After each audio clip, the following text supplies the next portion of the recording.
ఇంతవరకు ఆదికాండం 21వ అధ్యాయం వరకు మనం ధ్యానించగలిగాం.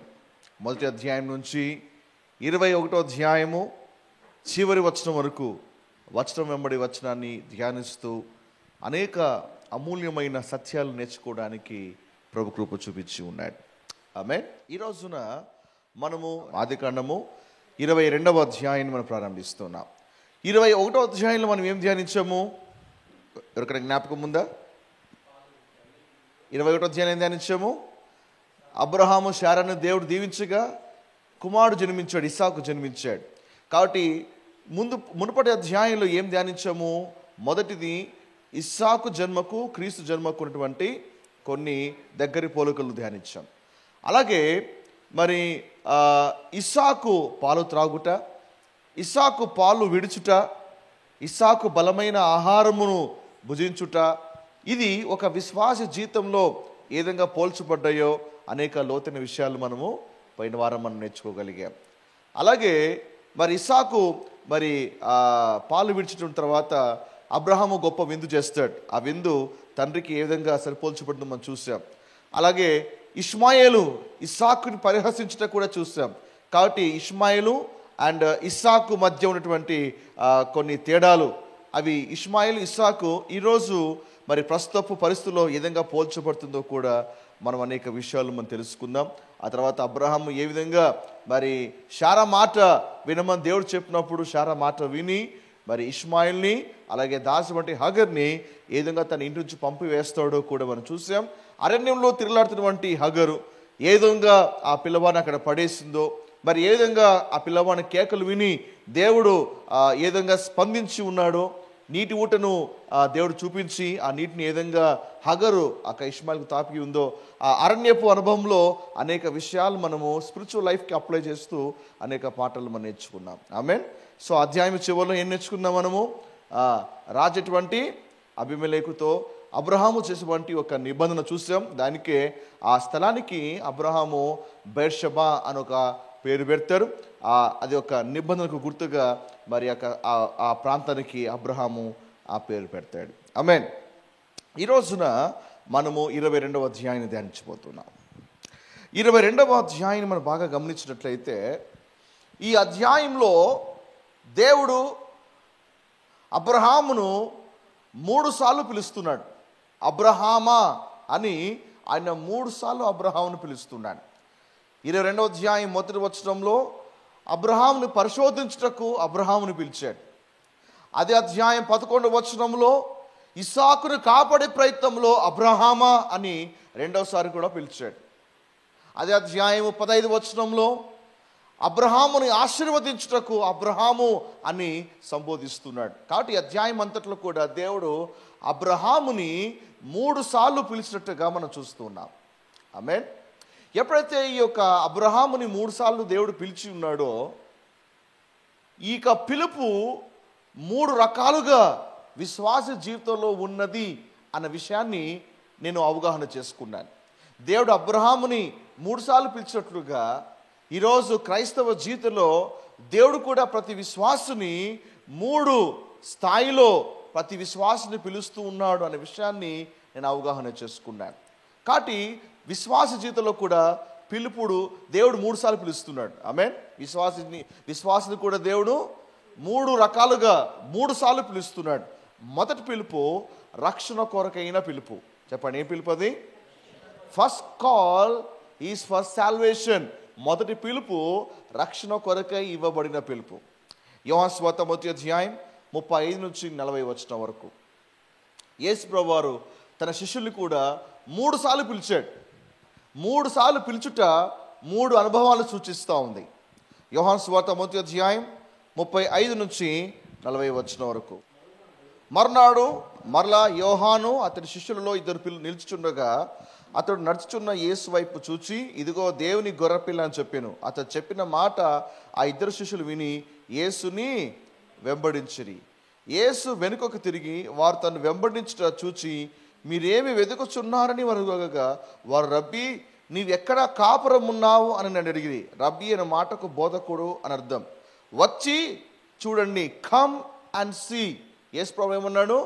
వచ్చి చూడండి ఆయన అంత చెప్పగా వారు వెళ్ళి ఆయన ఉన్న కాపురం ఉన్న స్థలము చూచి ఆ దినమున ఆయన యుద్ధ బస చేసిరి. అప్పుడు పగులు రమారమి 4 గంటల వేళ ఆయన యేసు శిష్యులు పిలిచినటువంటి మొదటి సందర్భం ఇక్కడ కనిపిస్తుంది. So the first call is for salvation.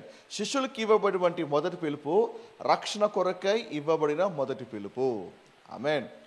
అదేవిధంగా ప్రతి వ్యక్తికి కూడా దేవుడిచ్చే మొదటి పిలుపు రక్షణ పిలుపు. బుద్ధిగంధ నివాసులారా నా వైపు చూచి రక్షణ పొందండి. కాబట్టి ప్రతి ఒక్క వ్యక్తికి దేవుడిచ్చేటువంటి ఆహ్వానం, ప్రతి వ్యక్తికి దేవుడిచ్చేటువంటి పిలుపు ఏమంటే వచ్చి రక్షణ పొందండి అని. ఆమేన్. రక్షించబడిన తర్వాత అతనికి ఇవ్వబడినటువంటి రెండవ పిలుపును చూద్దాం. మత్తయి సువార్త 4వ అధ్యాయం 18వ వచనం.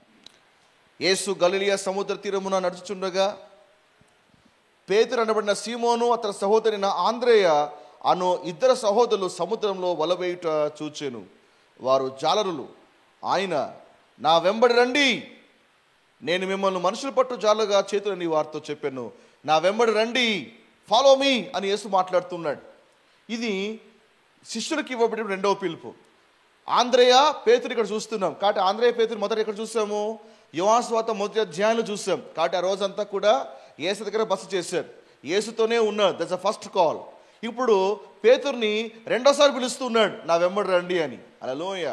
చాలామంది అనుకుంటారు పేతురు వల వేస్తుండగా యేసు ప్రభు వారు పేతురుని అప్పుడే గడుచుకున్నాడని, పేతురు కూడా అప్పుడే యేసు ప్రభు చూచాడని, యేసు చెప్పగానే పేతురు తన వలలు వదిలిపెట్టి యేసును వెంబడించారని చాలామంది అనుకుంటారు. కాదు, ఈ సందర్భానికి ముందే వాళ్ళంతా కూడా యేసుతో ఒక దినం గడిపారు. యేసు ఇంట్లో వాళ్ళు బస చేశారు. కాబట్టి యేసుతో రక్షణ అనుభవం ఉంది. ఇక్కడ రెండోసారి యేసు నన్ను వెంబడించండి అన్నాడు.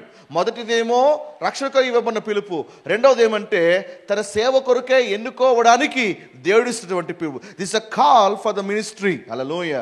This a call for the ministry, పరిచర్య కొరకై ఇవ్వబడినటువంటి పిలుపు. చూసారా, రక్షించబడిన తర్వాత ఒక వ్యక్తి మరి ఒక విశ్వాసగానే మిగిలిపోకూడదు.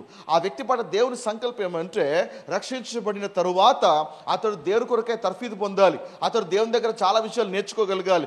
దేవుడు ప్రతి ఒక్కరిని కూడా సేవ చేయమని పిలుస్తూ ఉన్నాడు.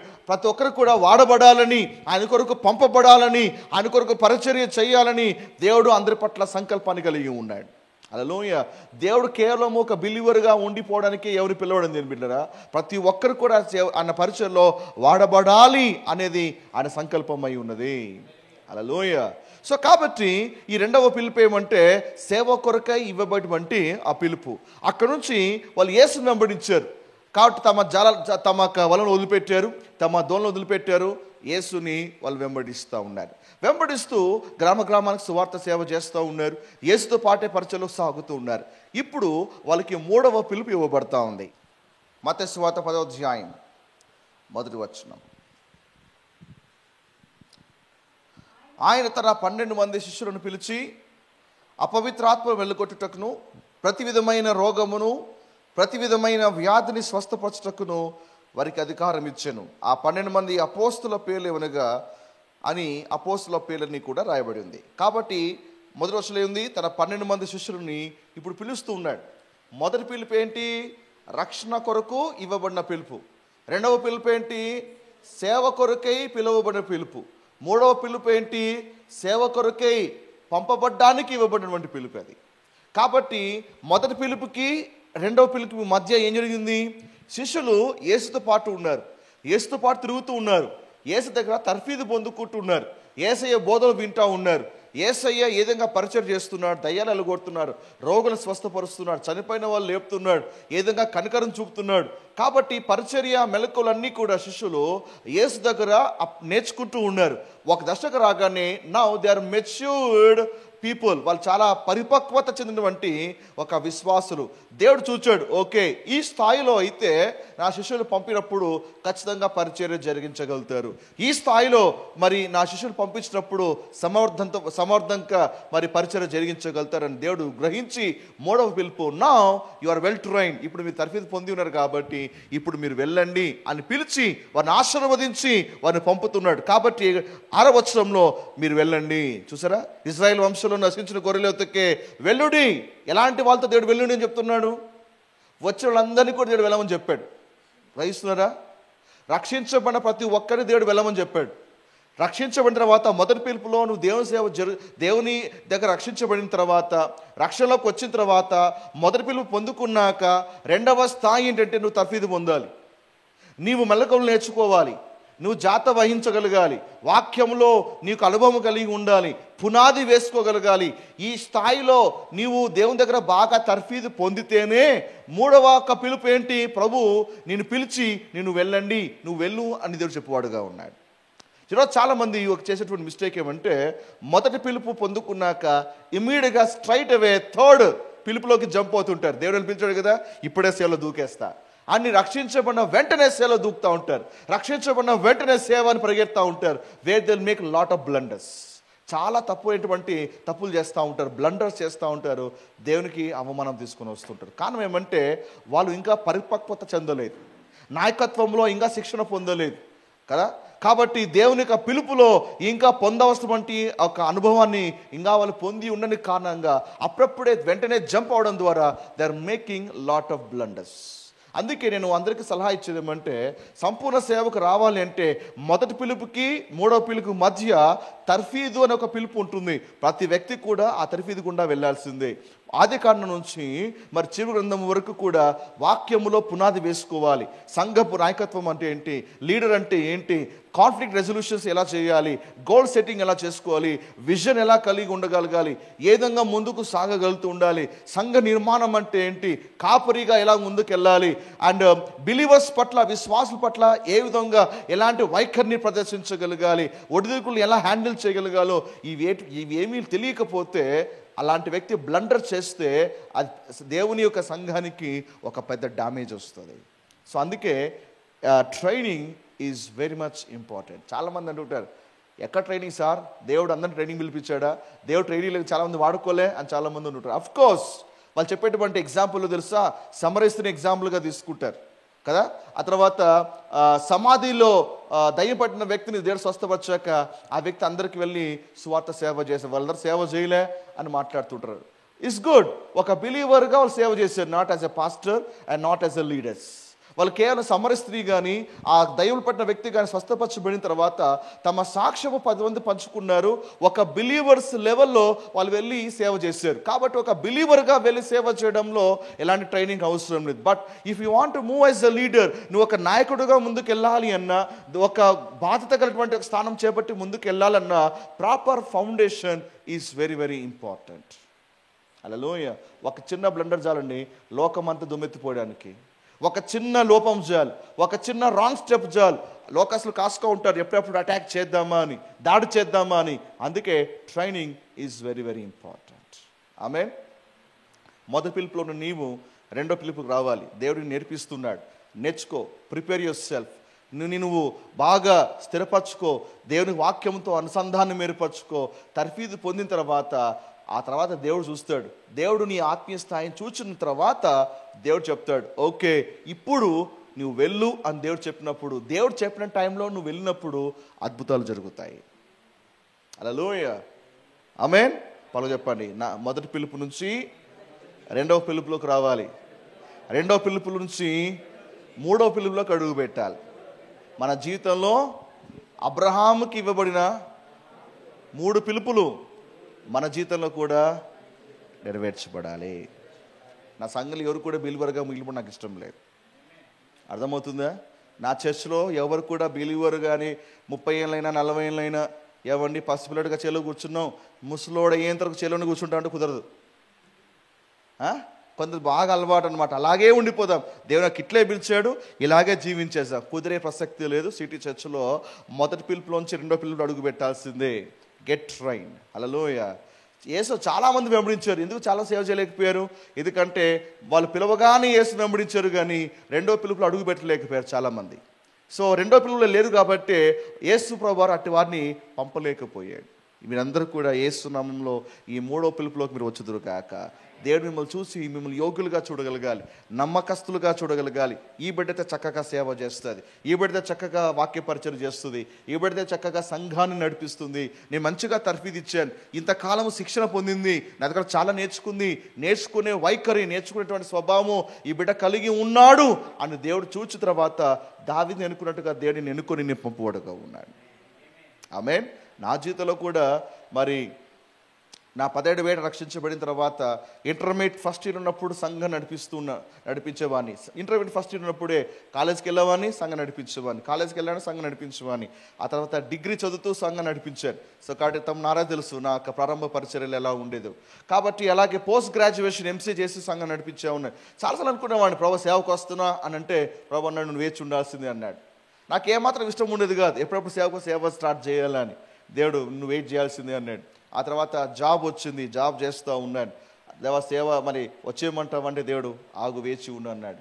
సో ఇన్ 2008 దేవుడు స్పష్టంగా చెప్పడం ద్వారా నా ఉద్యోగికి రాజీనామా చేసి అప్పుడు సంపూర్ణమైన పరిచర్యకు వచ్చి ఉన్నాను. అంటే మరి అంతకాలము ఆ మధ్యకాలం దేవుడు ఏం చేస్తున్నాడు, దేవుడు తర్ఫీదు చేస్తున్నాడు. ప్రభు అన్నాడు నువ్వు వాక్య పరిచయం చేసినంత మాత్రం నేను పంపించినట్టు కాదు, నువ్వు ట్రైన్ చేయాలి, ఇంకా నువ్వు తర్ఫీదు పొందాలి, నువ్వు శిక్షణ పొందాలి, పునాది వేసుకోవాలి.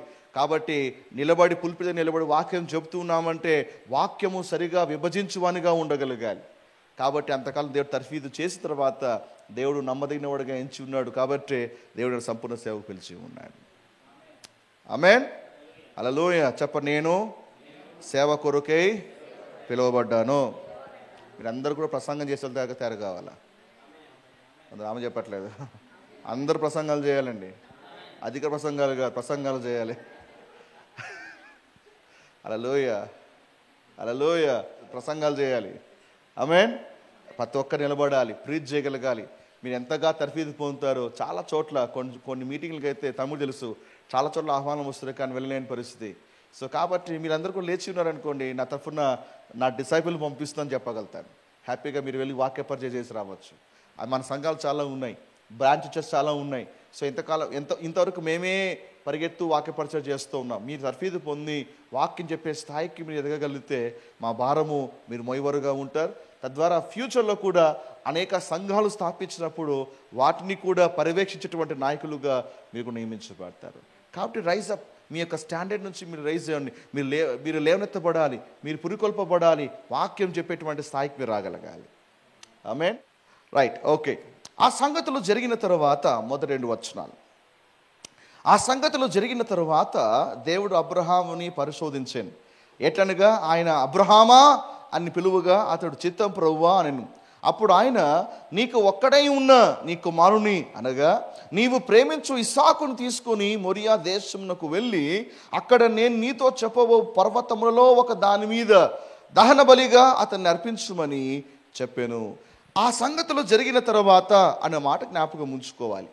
ఏ సంగతులు జరిగిన తర్వాత అంటే ఈ యొక్క సంఘటనలన్నీ కూడా ముందుటి అధ్యాయానికి కొనసాగింపు. ఆ సంగతులు జరిగిన తరువాత అంటే 21వ అధ్యాయంలో చోటు చేసుకున్న సంఘటనలు జరిగిన తరువాత అని అర్థం. కాబట్టి ఈ చాప్టరు ప్రీవియస్ చాప్టర్కి కంటిన్యూషన్, ఈ చాప్టర్కి లింక్ ప్రీవియస్ చాప్టర్లో ఉందన్నమాట. కాబట్టి మునుపటి అధ్యాయంలో మళ్ళీ అబీమెలెకుతో అబ్రహాము మాట్లాడుతూ ఒక నిబంధన చేసుకొని బెర్షెబా అనే ఆ ప్రాంతానికి పేరు పెడతాడు అబ్రహాం. బహుశా ఆ టైం నుంచి ఎంతకాలం గడిచిందో తెలియదు, బహుశా ఎన్ని నెలలు గడిచిందో తెలియదు, కానీ ఆ దినములు ఆ సంగతులు అయిన తరువాత అని 22వ అధ్యాయం ప్రారంభమవుతుంది. ఆమేన్. అబ్రహాముని పరిశోధించెను. చెప్పండి, పరిశోధించెను. ఇక్కడ మీకు ఒక మాట గమనించాలి. దేవుడు పరిశోధించేవాడే కానీ దేవుడు శోధించేవాడు కాదు. శోధనకి పరిశోధనకు చాలా వ్యత్యాసం ఉంది. దేవుడు నన్ను శోధిస్తాడు బ్రదర్, దేవుడు నన్ను శోధిస్తాడు పాస్టర్ గారు. దేవుడు శోధించడు, పరిశోధిస్తాడు. చెప్పండి, శోధన వేరు, పరిశోధన వేరు. హల్లెలూయా.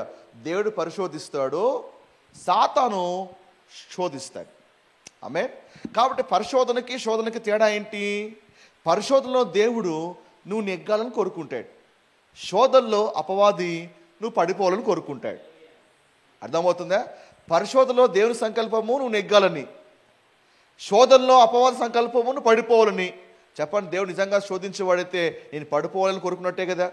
So God will never tempt you, but he will test you. There is difference between testing and tempting. చాలామంది విషయంలో పొరబడుతూ ఉంటారు, దేవుడు నన్ను టెంప్ట్ చేస్తున్నాడు, దేవుడు బాగా శోధిస్తున్నాడని. దేవుడు శోధించేవాడు కాదు. యాకోబు రాసిన పత్రిక 1వ అధ్యాయం 13వ వచనం చూద్దాం. జేమ్స్ 1:13. యాకోబు దీని విషయమై ఏం చెప్తున్నాడు చూద్దాం. దేవుడు కీడు విషయమై శోధింపబడనేరడు రాయబడిందా?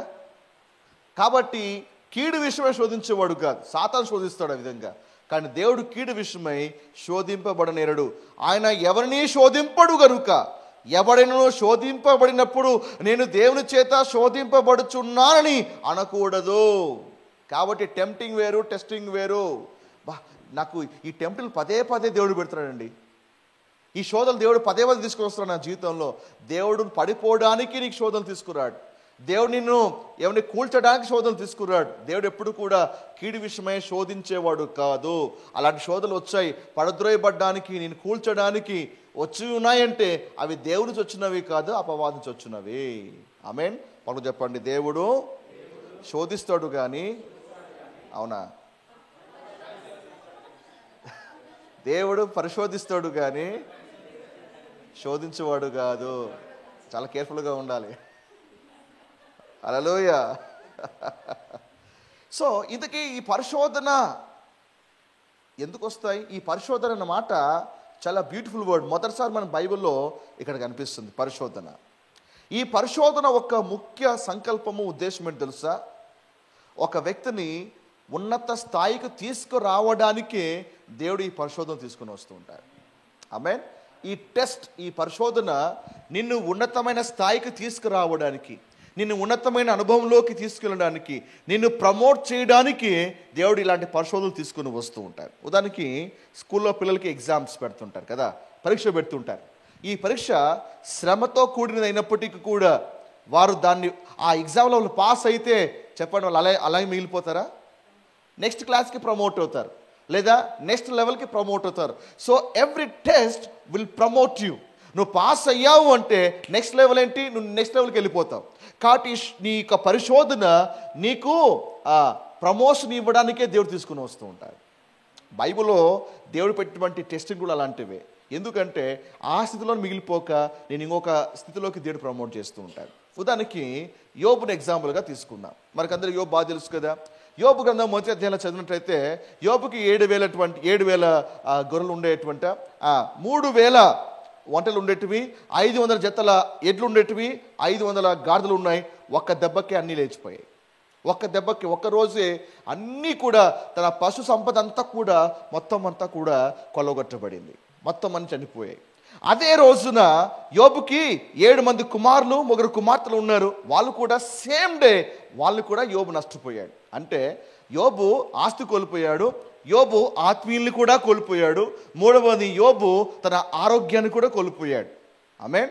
ఆస్తి కోల్పోయాడు, ఆత్మీయులు కోల్పోయాడు, ఆ తర్వాత ఆరోగ్యాన్ని కూడా కోల్పోయాడు. అండ్ వాళ్ళంతా కూడా కురుపులే కదా. వాళ్ళ భార్య వచ్చింది, ఇంకా ఎందుకు దేవుని సేవిస్తావు, దేవుని దూషించి కనీసం నరకానికన్నా వెళ్ళు, అక్కడన్నా బాగుంటావేమో అంటే యోబు మరి తనకున్న పరిస్థితిలో ఒక స్టేట్మెంట్ పాస్ చేస్తున్నాడు. యెహోవా ఇచ్చెను, యెహోవా తీసుకొనెను అనే ఒక బ్యూటిఫుల్ స్టేట్మెంట్ని పాస్ చేస్తాడు. అంటే యోబు ఆ పరిస్థితి గుండా ఒకటి నమ్మాడు, ఏమంటే దేవుడు ఇంకా నా జీవితంలో కార్యం చేస్తున్నాడు అని.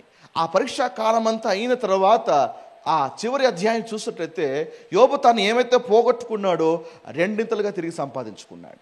ఏ భక్తులైతే పరిశోధనలో వాళ్ళు సఫలీకృతులు అవుతారో వాళ్ళందరూ కూడా నెక్స్ట్ లెవెల్కి ప్రమోట్ అయ్యారు. ఆమేన్. యేసేపుని ఎగ్జాంపుల్గా తీసుకుందాం.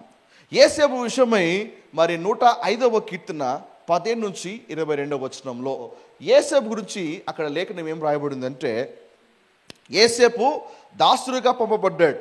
దాసుడుగా పంపబడినప్పుడు యేసేపు వయసు 17 సంవత్సరాలు. ఎంత వయసు? 17 సంవత్సరాలు.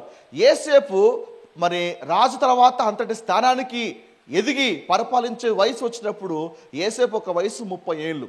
అంటే 17వ ఏట నుంచి దాదాపు 30వ ఏట వరకు యేసేపు దాసుగానే ఉండిపోయాడంట. చెరసాల్లో బంధించబడ్డాడు. లేఖనం ఏం రాయబడుతుందంటే వారు సంఖ్యల చేత అతని కాలు నొప్పించుని ఇనుము అతని ప్రాణమును బాధించెను. అంటే డ్యూరింగ్ దిస్ పీరియడ్ 17 to 30 ఈ పీరియడ్లో యేసేపు బంధించబడ్డాడు. సంఖ్యల్లో అతను బాధించాయి, చెరసాల్లో అతను బంధించబడ్డాడు, ఇనుము అతని ప్రాణము బాధించింది. He went through the sufferings and trials. కానీ యోసేపు ఎక్కడ కూడా దేవుని దూషించుటగా రాయబడలేదు. యెహోవా వాక్కు అతన్ని పరిశోధించుచుండెను అని కీర్తన గ్రంథంలో యోసేపు విషయమై రాయబడి ఉంది. అంటే జోసెఫ్ టెస్ట్ చేయబడ్డాడు, బట్ టెస్టింగ్ అంతా కూడా యోసేపు నమ్మకంగా ఉండడం బట్టి ఆ టెస్ట్ పాస్ అయ్యాడు. కాబట్టి ఫరో తర్వాత ఫరో అంతటి వాడయ్యాడు యోసేపు. Hallelujah. So testing will promote you. పరిశోధన, నీ లైఫ్లో వచ్చే పరీక్ష కావచ్చు, పరిశోధన కావచ్చు, ఇవన్నీ ఎందుకంటే నేను ఇంకొక లెవెల్కి ప్రమోట్ చేయడానికే వస్తున్నాయి అనే విషయాన్ని మీరు అవగాహన చేసుకోవాలి. హల్లెలూయా. సార్ ఏమంటారంటే ఏ చిన్న శోధన వచ్చినా కూడా ఇది సైతాన్ పెట్టాడండి, ఇదంతా కూడా సైతాన్ పెట్టాడండి, ఈ దురాత్మ శక్తులు అండి ఇవన్నీ ఇలా చేస్తున్నాయి. నో, అన్నిటికీ అపవాది కారణం కాకపోవచ్చు, లేదా అపవాది తలపెట్టినప్పటికీ దాని వెనకాల సంకల్పము నిన్ను పరీక్షించడము కావచ్చు. అయితే ఆ టెస్ట్ నువ్వు పాస్ అయితే ద గ్రేటర్ గ్లోరీ, గొప్ప మహిమ నీకోసం ఎదురు చూస్తూ ఉంది. ప్రతి పరీక్షను కూడా దాన్ని సవాలుగా తీసుకుంటే నువ్వు విజయ పదంలో అడుగు పెడతావు. ప్రతి ఒక్క పరీక్ష కూడా నువ్వు భారంగా తీసుకుంటున్నావు, నువ్వు ఎప్పుడు ఇబ్బంది పడుతున్నావు అంటే నువ్వు ఓటమి పాలవుతూ ఉన్నావు. సో ఎవ్రీ ఒక్క టెస్ట్ని ఒక ఛాలెంజ్గా తీసుకోవాలి. దేవా, దీని నుంచి నేను ఏ పాఠం నేర్చుకోవాలి, నేను ఏం మలుచుకోవాలి. ఎవ్రీ టెస్ట్ నిన్ను ప్రూవ్ చేస్తూ ఉంది, నీలో పొటెన్షియాలిటీ ప్రూవ్ చేస్తూ ఉంది, నీ స్పిరిచువాలిటీ ప్రూవ్ చేస్తూ ఉంది. ప్రతి పరీక్ష నీలో ఏమైతే ఉన్నదో అదంతా కూడా వెలికి తీసి అద్దంలో నీ ముఖం చూపించినట్లుగా అది నీ లైఫ్ను చూపిస్తూ ఉంది. కాబట్టి ఆ టెస్ట్ వచ్చినప్పుడే నువ్వు ఏంటి అని నిజంగా నీకు అర్థమవుతుంది. హల్లెలూయా. నువ్వు ఏమై ఉన్నావు, నీలో వైఫల్యాలు ఏంటి, నీలో వీక్ ఏరియాస్ ఏంటో అవన్నీ కూడా నీకు బట్టబయలు అవుతాయి. అప్పుడు నీకు అర్థమవుతుంది, ఓహో నాలో నీ వీక్ ఏరియాస్ ఉన్నాయా, నువ్వేం చేయాలి, దాన్ని సరి చేసుకోవాలి. అగైన్ టెస్ట్ వచ్చినప్పుడు అగైన్ నీలో మరికొన్ని కనిపిస్తుంటాయి, నువ్వు మార్చుకుంటూ ఉండాలి. సో టెస్టింగ్ ఏం చేస్తున్నట్లంటే నేను శుద్ధ సువర్ణంలాగా మారుస్తూ ఉంటుంది. ఆమేన్. న్యూ టెస్టిమెంట్ దీని గురించి ఏం మాట్లాడుతుందో చూద్దాం. 1 పేతురు 1వ అధ్యాయము 7వ వచనం. 1 Peter 1:7. పరిశోధనకు, పరీక్షకు గల ముఖ్య ఉద్దేశము నశించిపోవు సువర్ణము అగ్ని పరీక్ష వలన శుద్ధపరచబడుచున్నది కదా. కాబట్టి గోల్డ్ ఎలాగ శుద్ధపరచబడతా ఉంది, అగ్ని వల్ల శుద్ధపరచబడతా ఉంది కదా. దానికంటే అమూల్యమైన మీ విశ్వాసము. దేనికంటే అమూల్యమైనది చెప్పండి. బంగారు కంటే అమూల్యమైనది స్పందించట్లేదు చాలామంది. కాబట్టి బంగారు కంటే అమూల్యమైంది విశ్వాసం. బంగారం ఏ విధమైతే అగ్ని చేత పరిశోధించబడతా ఉందో, అగ్ని వల్ల పరీక్షించబడి శుద్ధి చేయబడతా ఉందో, మన విశ్వాసము కూడా ఈ శోధన చేత పరీక్షకు నిలిచినదై యేసుక్రీస్తు ప్రత్యక్షమైనప్పుడు మీకు మెప్పును మహిమయు ఘనతయు కలుగుటకు కారణమగును. కాబట్టి ఈ పరీక్షకు ఫలితము యేసు రోజు ఇవ్వబోతున్నాడు. ఎప్పుడు? ఈ విశ్వాసము పరీక్షకు నిలిస్తే, చెప్పండి, నిలిస్తే, పరీక్షకు నిలిస్తే, మన విశ్వాసము పరీక్షకు నిలిస్తే యేసు వచ్చినప్పుడు దానికి బహుమానం ఇవ్వబోతూ ఉన్నాడు. హల్లెలూయా. కాబట్టి టెస్ట్ వచ్చినప్పుడు మనం ప్రూవ్ చేసుకోవాలి, మనం ఏమై ఉన్నామో మనం ప్రూవ్ చేసుకోగలగాలి. హల్లెలూయా. అండ్ దేవుడు అదే పనిగా నీకు పరీక్ష పెట్టింది నేను పడగొట్టేగా కాదు, కానీ నీవు ఏమై ఉన్నావో, నీ స్ట్రెంగ్త్ ఏంటి, నీ క్యాలిబర్ ఏంటి, నీ పొటెన్షియాలిటీ ఏంటి, నువ్వు ఏమైనావో నిన్ను నువ్వు తెలుసుకోవడానికి దేవుడు కొన్ని పరిస్థితులు అనుమతిస్తుంటాడు. అవన్నీ కూడా నువ్వు గ్రహించి అడుగు ముందుకేసుకుంటూ సాగుతూ ఉండాలి. ఆమేన్. 1 పేతురు 4వ అధ్యాయం 12వ వచనం. 1 Peter 4:12. ప్రియులారా, మిమ్మల్ని శోధించుటకు మీకు కలుగుచున్న, ఇక్కడ శోధించుటకు అనే మాట ఉంది కదా. తెలుగు తర్జుమాలో అనేక చోట్ల పరిశోధనకు శోధన తర్జుమా చేయబడి ఉంటుంది. బట్ మీరు ఇంగ్లీష్ బైబిల్ మాకు చదివితే టెస్ట్ అండ్ ట్రయల్స్ అని రాయబడి ఉంటుంది. అర్థమైందా? కాబట్టి ఇది తర్జుమా లోపం. ఈ శోధన అంటే నిజంగా శోధన కాదు, ఇది పరిశోధన. ఓకే, శ్రమలు కావచ్చు, హింసలు కావచ్చు. మిమ్మల్ని శోధించుటకు మీకు కలుగుచున్న అగ్ని వంటి మహాశ్రమను గురించి మీకేదో ఒక వింత సంభవించినట్లు ఆశ్చర్యపడుకుడి. పాస్టర్ గారు, ఎందుకండి నాకే కష్టాలు వస్తున్నాయి, ఎందుకంటే నాకే ఇబ్బందులు వస్తున్నాయి, ఎందుకు నాకే నీ కష్టాలు రావాలా, ప్రపంచంలో చాలామంది ఉన్నారు కదా, వాళ్ళకంటే నాకెందుకు వస్తున్నాయి, నేనే ఎందుకు ఈ గుండా వెళ్ళాలి? గుర్తుపెట్టుకో, నీకు ఒక వింత సంభవించినట్లుగా అనుకోబాకు. ప్రభు ముందే చెప్పినాడు కదా, ఏమని? మీకేదో ఒక వింత సంభవించినట్లు ఆశ్చర్యపడుకుని. ప్రతి వ్యక్తికి వాని జీవితంలో కొన్ని ఇలాంటి అగ్ని వంటి శ్రమలు ఉండనే ఉంటాయి. అయితే ఎవరైతే దాటుకొని ముందుకు వెళ్తారో వాళ్ళు నెక్స్ట్ లెవెల్కి ప్రమోట్ చేయబడుతూ ఉంటారు. హల్లెలూయా చెప్పండి. పరీక్ష పదోన్నతినిస్తుంది. పరీక్ష పదోన్నతి ఇస్తుంది. దేవుడు పరీక్ష పెట్టేది పదోన్నతి ఇవ్వడానికే. హల్లెలూయా. సార్ నేను ఎగ్జామ్ రాయను సార్, నన్ను నెక్స్ట్ క్లాస్ ప్రమోట్ చేయండి సార్ అంటే ప్రిన్సిపల్ ఒప్పుకుంటాడా? లేదు. నువ్వు రాయాల్సిందే, నువ్వు పాస్ అవ్వాల్సిందే. లేదు సార్ 10 టైమ్స్ రాసా కానీ ఫెయిల్ అయినా కాబట్టి 10 years ఎక్స్పీరియన్స్ ఉంది, ప్రమోట్ చేయరాదు అంటే ప్రిన్సిపల్ ఏమంటాడు? నువ్వు 10 సార్లు కాదు కదా 20 సార్లు రాయి, నువ్వు పాస్ అవ్వాల్సిందే, నెక్స్ట్ నువ్వు ప్రమోట్ అవ్వాల్సిందే. ఆమేన్. హల్లెలూయా. కాబట్టి అవన్నీ వచ్చినప్పుడు దేవుడిని గాయపరచడానికో, నేను బాధ పెట్టడానికో, నేను కృంగదీయడానికో కాదు, కానీ దేవుడు నీలో ఉన్న ఫెయిత్ని రిఫైన్ చేస్తూ ఉన్నాడు. దేవుడు నీలో ఉన్న ఫెయిత్ని ప్యూరిటీ అనగా శుద్ధి చేస్తూ ఉన్నాడు. హల్లెలూయా. అందుకే మత్తయి సువార్త 5వ అధ్యాయంలో ప్రభు చెప్పాడు కదా, నా నిమిత్తము జనం మిమ్మల్ని నిందించి హింసించి చెడ్డ మాటలు పలికినప్పుడల్లా కూడా మీరేం చేయాలి? సంతోషించి ఆనందించాలి. ఎవరికైనా సంతోషం వస్తుందా?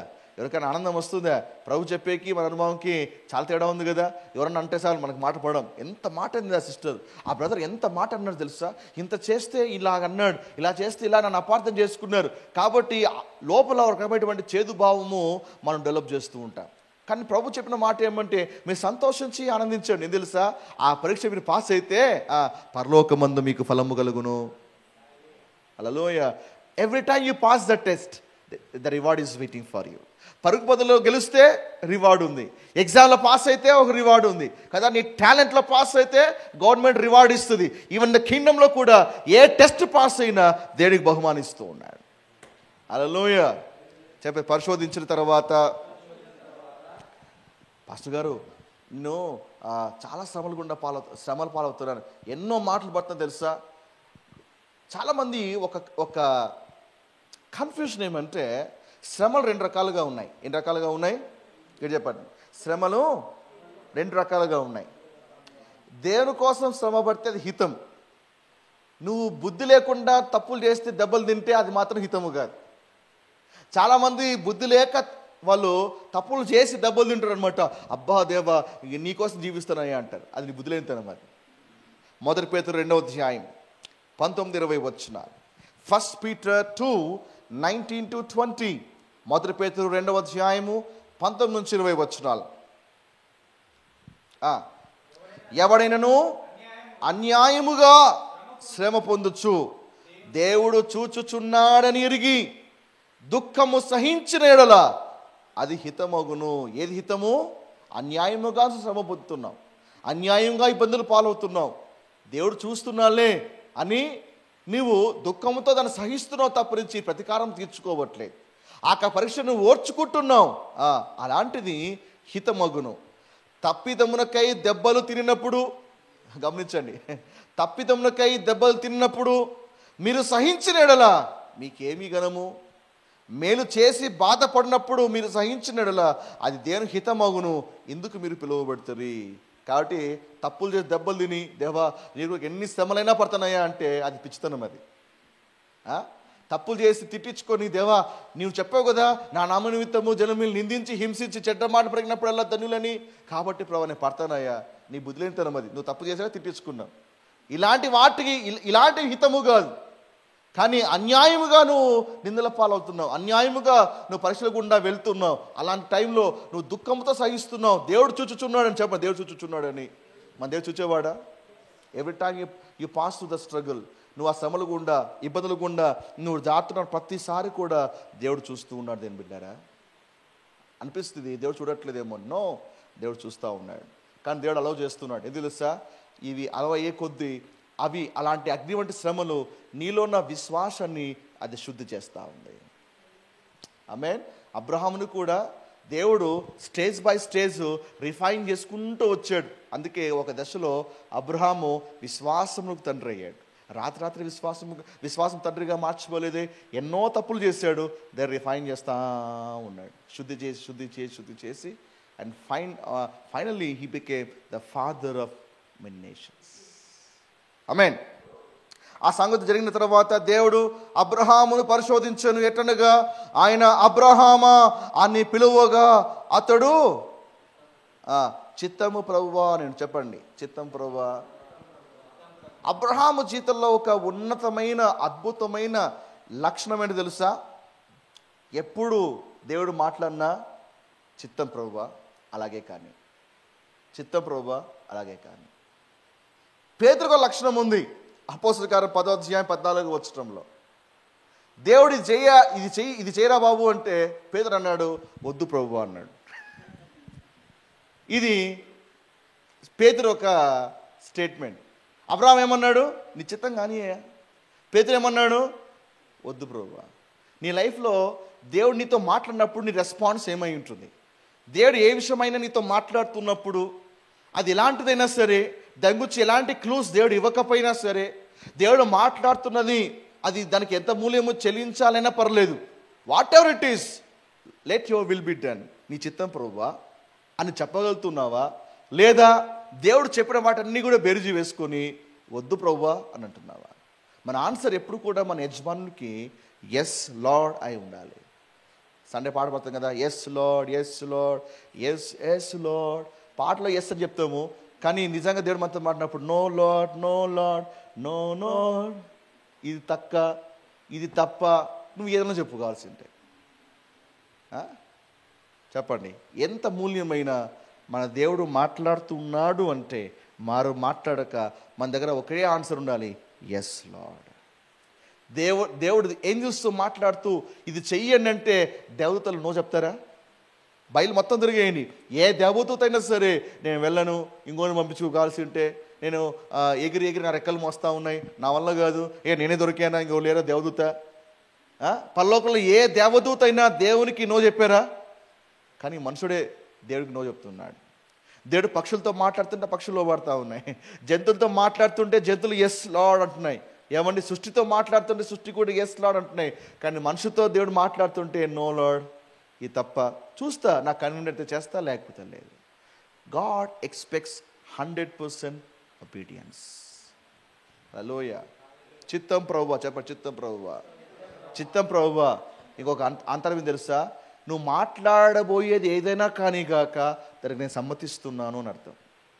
మనమంతా కూడా విన్నాక సమ్మతిస్తామో లేదో తర్వాత చెప్తాం. ఫస్ట్ నువ్వు చెప్పు, ఆ తర్వాత నేను చెప్తాను అవునా కదా అని అంట కదా. కానీ దేవుని విషయంలో అలాగా అబ్రహాముకు స్పందన అంటే, దేవా నువ్వు చెప్పబోయేది ఎలాంటిదైనా సరే, let your will be done, నీ చిత్తమే జరుగును కాక. నీ చిత్తమయ్యా, నా చిత్తం కాదు. ఆమేన్. What a faith. దేవుడు మాట్లాడుతున్నాడు ఏమని? చదవాలి. ఒక్కడై ఉన్నా అప్పుడు ఆయన నీకు, ఒక్కడై ఉన్నా నీ కుమారుని అన్నం చేయని, ఒక్కడై ఉన్నా నీ కుమారుని అంటే అబ్రహాంకి ఒక్కడే నా కుమారుడు, అబ్రహాంకి ఒక్కడే నా కుమారుడు, ఇద్దరు కదా. ఇస్సాకు కంటే ముందే ఇష్మాయిల్ జన్మించాడు. కానీ దేవుడు అబ్రహాంతో మాట్లాడుతూ నీకు ఒక్కడై ఉన్న నీ కుమారుడు అంటాడేంటి? అంటే ఇద్దరు కుమారులు కదా.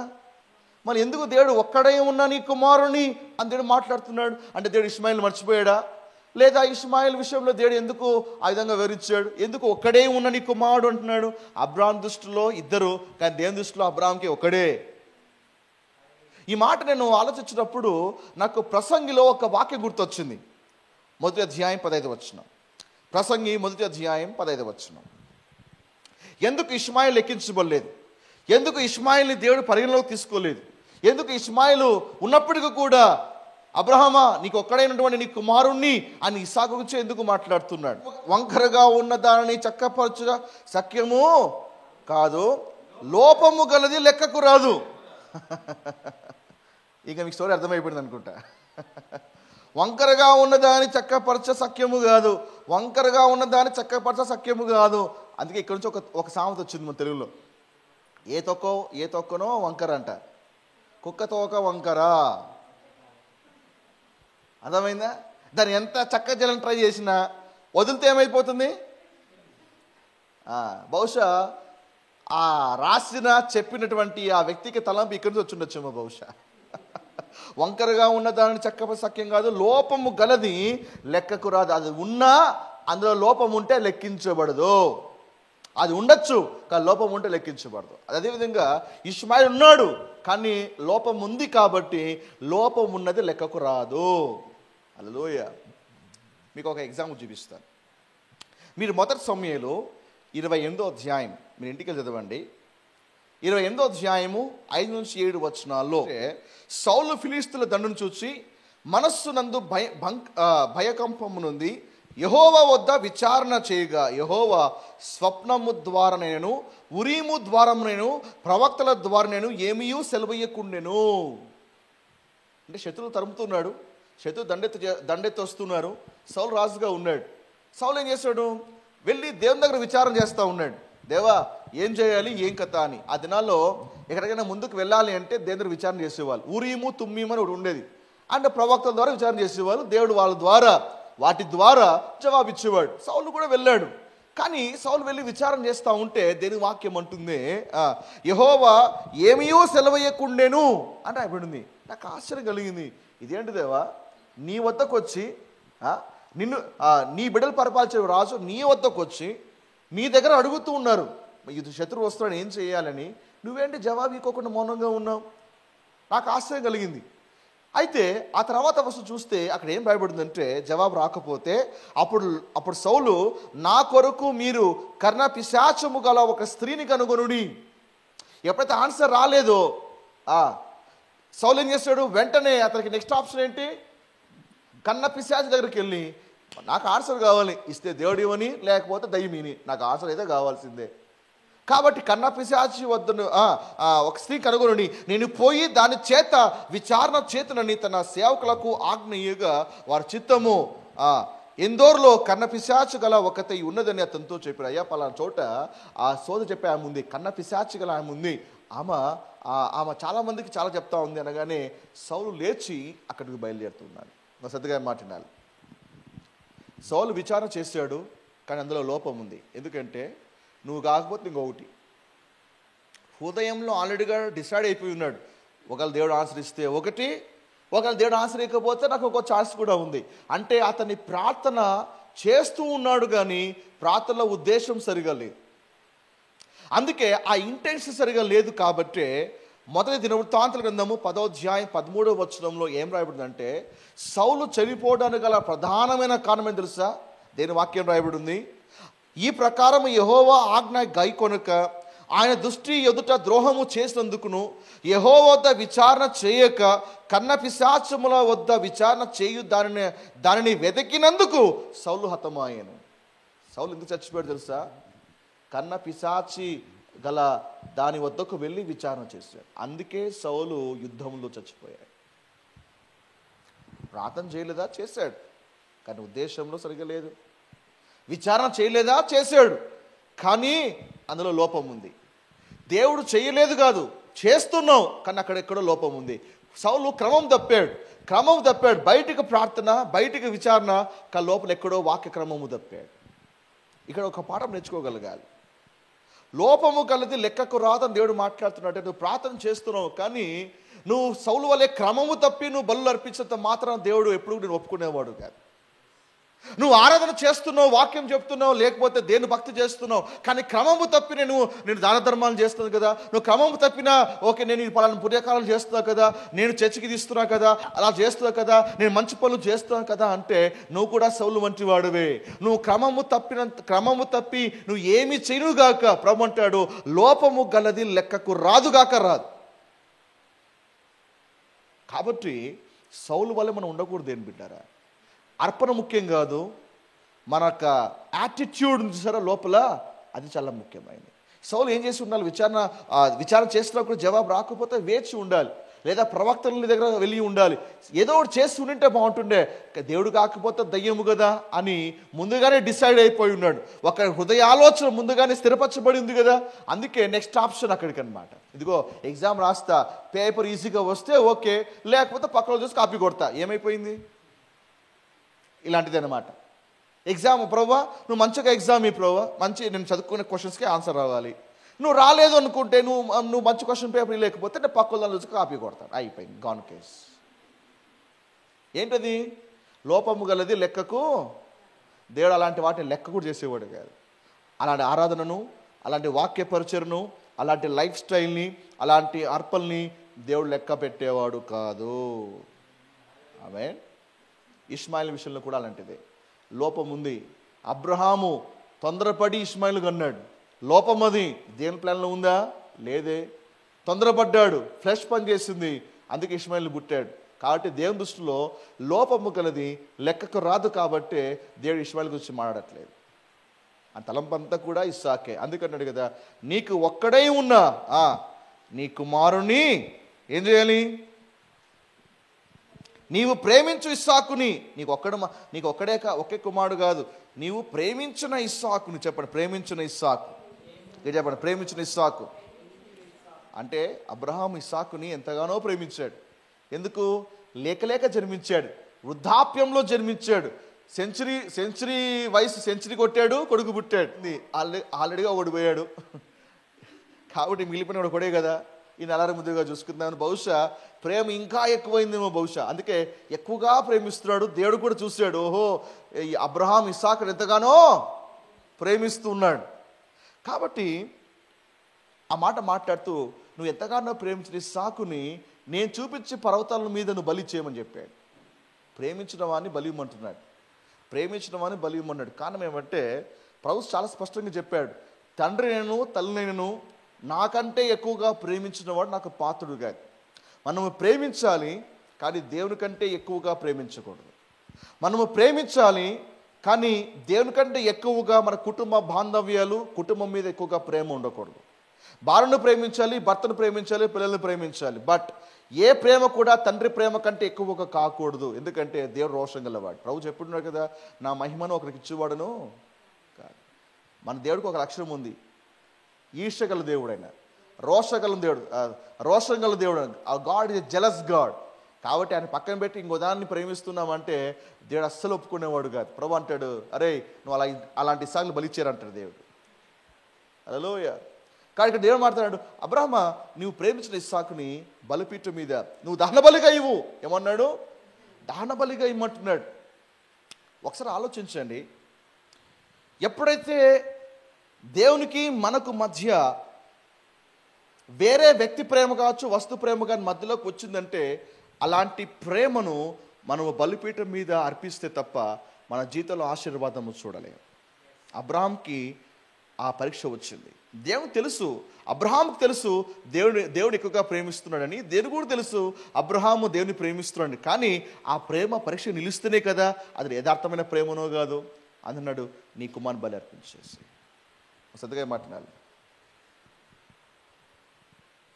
ఒకవేళ మనం అర్పించకపోతే తొలగించబడే ప్రమాదం కూడా ఉండొచ్చు. You should be very careful. హెజ్కేలు 24వ అధ్యాయం 16వ వచనం. నరపుత్రుడా, నీ కన్నులకు ఇంపైన దానిని నీ వద్ద నుండి ఒక్క దెబ్బతో తీసివేయబోచున్నాను. నీ కన్నులకు ఏమి ఇంపుగా ఉన్నదో ఒక్క దెబ్బకే తీసివేయబోచున్నాను. నీవు అంగలార్చవద్దు, ఏడవద్దు, కన్నీరు విడవద్దు. దేని గురించి దేవుడు మాట్లాడుతున్నాడు? ఎజ్కేలుకి వాళ్ళ భార్య అంటే అపరితమైన ప్రేమ. ఎజ్కేలుకి వాళ్ళ భార్య అంటే ప్రాణం. అందుకంటాడు కదా, నీ కన్నులకు ఇంపైన దాన్ని నేను ఒక్క దెబ్బతో తీసేయబోతున్నాను, ఒక్క దెబ్బతోనే నేను లేపేయబోతున్నాను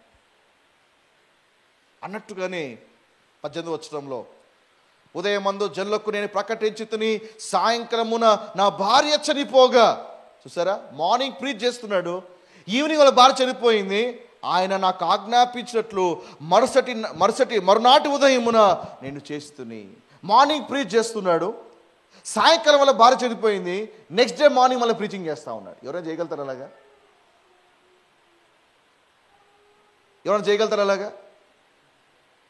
ఒకసారి ఆ ప్లేస్లో ఒకసారి మీరు ఆలోచించి, మార్నింగ్ ప్రీచింగ్ ఉంది, ఈవినింగ్ వల్ల భార్య చనిపోయింది, నెక్స్ట్ డే మార్నింగ్ మళ్ళీ ప్రీచింగ్ స్టార్ట్ చేస్తున్నాడు. లోపల ఎంత ఆవేదన ఉండాలి, లోపల ఎంత బాధ ఉండాలి. ఎందుకు దేవుడు ఇలా చేసి ఉన్నాడు, ఎందుకు అలా చేస్తున్నాడు అంటే దాని అర్థం ఏంటంటే, దేవుడి కంటే ఎక్కువగా మన వాళ్ళని ప్రేమిస్తే దేవుడు వాళ్ళు లేపేస్తాడని కాదు నా ఉద్దేశం. ఈ సందర్భంలో దేవుని ఉద్దేశం ఏమంటే, ఎజ్కేలు ఒక ప్రవక్త, ఒక ఉద్దేశంతో దేవుడు ఆ పని చేయమని చెప్పాడు, అందుకే దేవుడు అది చేసాడు. అది చెప్పబోతున్నాను. 21వ వచనంలో, ఇశ్రాయేలుకు నేను ఇలా ప్రకటింపము, ప్రభువైన యెహోవా సెలవిచ్చినదేమనగా, మీకు అతిశయాస్పదముగాను మీ కన్నులకు ముచ్చటగా మీ మనసులకు ఇష్టముగా ఉన్న నా పరిశుద్ధ స్థలమును నేను చెరపబోచున్నాను. మీరు వెనక విడిచిన మీ కుమార్తెలు అక్కడనే ఖడ్గము చేత కూలుతురు. కాబట్టి ప్రవక్త ప్రవచిస్తున్నాడు, దేని బిడ్డలారా, దేని ప్రజలారా, మీ కన్నులకు ముచ్చటగాను మీ మనస్సుకు ఇష్టముగా ఉన్న దాన్ని దేవుడు తీసేయబోతున్నాడు. ఏంటది? పరిశుద్ధమైన మందిరం అది. ఎందుకంటే మీ క్రియలు దేవుడు చూసి ఉన్నాడు కదా, దేవుడు అని తీసేయబోతున్నాడు. యూదులకు మందిరం అంటే చాలా ప్రాణం అన్నమాట. ప్రాణం కంటే ఎక్కువగా ప్రేమిస్తారు. ఆ తీసివేయబట్టులో ఉండే నొప్పి ఏంటో ప్రవక్తకు తెలియాలి. ప్రవచించేవాడు ఆ బాధ, ఆ పెయిన్ అనుభవించగలగాలి, ఆ స్థితిలో ఉండగలగాలి. అందుకే ప్రవక్త దేవుడు కొన్ని స్థితుల గుండా నడిపిస్తూ ఉంటాడు. వాళ్ళకే సంభవించట్టుగా కొన్ని దర్శనాలు ఇస్తూ ఉంటాడు. ఎందుకంటే భారం లేకుండా ప్రకటిస్తే అందులో అర్థం ఉండదు కదా. ఎవడో వచ్చి, సార్ నాకు ఆకలి అవుతుంది, నాకు ఆకలి మంట తీర్చండి అని ఎవరన్నా అడిగితే ఆకలి మంట ఏంటో తెలియకపోతే ఆ వ్యక్తి కోసం ప్రార్థన చేయగలుగుతావా? ఎవరన్నా పోగొట్టుకున్నారు సార్, నా ఇంటి వాళ్ళు పోగొట్టినా ప్రార్థన చేయండి అంటే నీకు ఆ నొప్పి ఏంటో తెలియకోకుండా నువ్వు ప్రార్థన చేయొచ్చు, కానీ అందులో భారం ఉండదు కదా. కాబట్టి ప్రవక్తకు ఆ భారం కలగాలి కాబట్టి ఆ పరిస్థితి కూడా నడిపిస్తున్నాడు. సో లవ్ విషయంకి వచ్చే పాటికే దేవుని కంటే దేనిని కూడా ఎవరిని కూడా ఎక్కువగా ప్రేమించకూడదు. మొదటి స్థానము దేవుడే. ఒకవేళ మరి ఈ మధ్యలో ఏమైనా వస్తే ఎక్కడా రాజీ పడకుండా దేనికోసం నిలబడగలగాలి. ఒకవేళ మరి నువ్వు దేవుడు పక్కన పెడితే తప్ప నీతో ఉండము అని ఎవరన్నా అన్నా కూడా వీళ్ళైతే వాళ్ళు వదులుకో తప్ప దేవుడు మాత్రం ఎప్పుడు కూడా వదులుకోకూడదు. ఏం విన్నారు? హ్యూమన్ ఎమోషన్స్ ఇవి అనేవి నీకు దేని మధ్య ఎప్పుడు కూడా అడ్డం రాకూడదు. అది పెద్ద బాండేజ్. అది అపవాది ఇలాంటివి తీసుకొచ్చి నీకు దేని మధ్య పెట్టి నేను దూరం చేస్తూ ఉంటాడు. ఆదికాండం 3వ అధ్యాయంలో ఆదాం హవ్వ పరిస్థితి కూడా అలాంటిదే. హవ్వ ఏమో తప్పు చేసింది, పండేమో ఆదాంకి ఇచ్చింది, నువ్వు తిను అన్నాడు. బహుశా ఆదాం చెప్పి ఉండొచ్చు, నీకు తెలియలేదు కాబట్టి నువ్వు తిన్నావు, నేను తినను పో అని చెప్పి ఉండొచ్చు. అప్పుడు హవ్వ డైలాగ్ కొట్టిండొచ్చు కదా, ఏమని అంటే, నేనేమో నశించి నరకానికి వెళ్ళాలి, నువ్వు మాత్రం ఇక్కడ ఏదో తొరలో హ్యాపీగా ఉంటావా, నేను లేకుండా బతుకుతావా, నీ ప్రేమ అంత అబద్ధంలే, అప్పుడంతా నాతో ఎన్నో మాట చెప్పావు, చావైనా మరణమైనా నేను నీతోనే అని చెప్పినావు కదా, లేకపోతే నువ్వు లేకపోతే బతకలే, ఎన్నో డైలాగులు కొట్టి ఉన్నావు కదా, అవన్నీ అబద్ధాలే. నేను ఇలా ఎమోషనల్ బ్లాక్మెయిల్ చేసి ఉండొచ్చు. ఆదాం పండు తిన్నప్పుడు కనీసము దేవుని వద్దకు వెళ్ళి, దేవా ఇలా తినమంటాను, తినాలా వద్దా అని దేవుని విచారణ కూడా చేయలేదు ఆదాం. ఏ చెట్టు పండు తినాలో తినకూడదో దేవుడు ఆదాం చెప్పినప్పుడు హవ్వ లేదండి, ఆదాం మాత్రమే ఉన్నాడు. అలాంటి ఆదాము నా ఫస్ట్ హై కమాండ్ ఎవరు? గాడ్. మొదట ఎవరిని సంతోష పెట్టాలి? దేవుణ్ణి. ఈ మధ్యలో ఏమవుతుంది? ఎమోషనల్ ఈ యొక్క బ్లాక్ మెయిలింగ్స్ వస్తున్నాయి, ఈ యొక్క ఫ్యామిలీ అటాచ్మెంట్స్ వస్తున్నాయి. ఈ అటాచ్మెంట్ బట్టి నేను ముందుకు వెళ్ళాలా వద్దా విచారం చేస్తుంటే బాగుంటుండే. కానీ ఆదాం ఎమోషనల్గా స్టెప్ తీసుకున్నాడు, పండుతున్నాడు, భార్య కోసం పండుని చచ్చిపోయాడు. నీకు దేని మధ్య ఇలాంటివి ఎప్పుడు కూడా రాకూడదు అని బిడ్డరా. భర్త కావచ్చు, పిల్లలు కావచ్చు, ఫ్యామిలీ కావచ్చు, బంధువులు కావచ్చు, ఫస్ట్ గాడ్, మొదట దేవుడే. హల్లెలూయా. సో కాబట్టి పరీక్షకు లోనేటప్పుడు దాన్ని ప్రూవ్ చేయగలగాలి. ఎస్, సండే ఆ రోజున గెస్ట్లు దిగారు. మందిరమా గెస్ట్లా? నీకు నిజంగా దేవుడి ప్రేమ అయితే గెస్ట్లు ఇంట్లో పెట్టి రావాలి, పస్తు పెట్టండి పర్లేదు. ఎస్, ఆ రోజు ఇంపార్టెంట్ ఈవెంట్, ఆ రోజు చాలా థింగ్స్ ఉన్నాయి, ఆ రోజు నువ్వు ప్రార్థన చేయలే, అది నీ ప్రేయర్ టైం. అది ఆ రోజు నీ ప్రేయర్ టైం ముఖ్యమా లేకపోతే వేరే వాటి ముఖ్యమా? You have a choice to make. Okay, you have a choice to make. Of course కొన్ని అడ్జస్ట్ ఉంటాయి, even God can understand that. అలాని దేవుడు మరీ నేను కట్టివేసేటట్టుగా దేవుడు చేయడు. కానీ but when you have a choice to make, నువ్వు ఏది చూస్ చేసుకుంటున్నావు? దేవుడా అదా? నువ్వు దేనికి ఓటేస్తున్నావో దాన్ని గెలిపిస్తున్నావు, నువ్వు దేన్ని అంటుపెట్టుకున్నావో దాన్ని గెలిపిస్తున్నావు, దేని వైపు పరిగెత్తున్నావో దాన్ని గెలిపిస్తున్నావు. కాబట్టి నీ ఊరికి నీళ్ళు చచ్చిన నిలబడి నిన్నే ప్రేమితును అని పాడుతుంటే దేవుడు ఒప్పుకోడండి. నిజంగా నన్ను ప్రేమిస్తుంటే చాయిస్ వచ్చినప్పుడు నన్ను పక్కన పెట్టి నువ్వు వేరేదాన్ని ఎన్నుకున్నావు కదా, నువ్వు నన్ను ప్రేమించట్లేదు. నువ్వు అవకాశం వచ్చింది, నన్ను చూస్ చేసుకోవాల్సి, నా వాక్యం చూస్ చేసుకోవాల్సింది, నా మందిరం చూస్ చేసుకోవాల్సింది. బట్ ఇక ఆప్షన్ ఉన్నా కూడా నన్ను సెకండ్ పెట్టావు, వేరేదాన్ని ఎన్నుకున్నావు. It doesn't love me. నిజమైన ప్రేమ చాయిస్ వచ్చినప్పుడు బయటపడుతుంది. ఏం పెట్టినారా? హల్లెలూయా, హల్లెలూయా. కాబట్టి ఇలాంటి సాకుల్ని మనం బలిపీఠం మీద పడుండబెడితే కానీ మా లైఫ్లో బ్రేక్ త్రూ చూడలేము. అంతవరకు అబ్రహాము జీవితంలో ఆశీర్వాదమును దేవుడు చెప్పి ఉన్నాడు, కానీ నెరవేర్పు ఎప్పుడు తీసుకురాలే. ప్రామిస్గానే ఉంది, బట్ ఫుల్ఫిల్మెంట్ రాలేదు. కానీ ఎప్పుడైతే అబ్రహాం టెస్ట్ పాస్ అయ్యాడో అప్పుడు దేవుడు దాన్ని నెరవేర్పు తీసుకుని వస్తూ ఉన్నాడు. ఆమేన్. అబ్రహాం అన్నాడు కదా, నీ ఒక్కడటువంటి నీ కుమారుణ్ణి, నీవు ప్రేమించినటువంటి ఇస్సాకుని ఏం చేయాలి? దహన బలిగా అతన్ని అర్పించుమని చెప్పాను. దహన బలిగా అర్పించుమని చెప్పాను. దహన బలినా అంటే అంతకుముందు ఎవరైనా దహన బలి అర్పించారా అని ఆలోచిస్తే ఎవరు అర్పించారు? దహన బలి రాయబడి ఉందా? దహన బలి అర్పించినట్టుగా బలి అర్పించాడు అంతే. దహన బలిలో రకాలు ఉన్నాయి. దహన బలి అనగా అది ఆల్టర్ మీద పెట్టి మంటలో కాలుస్తుండాలని.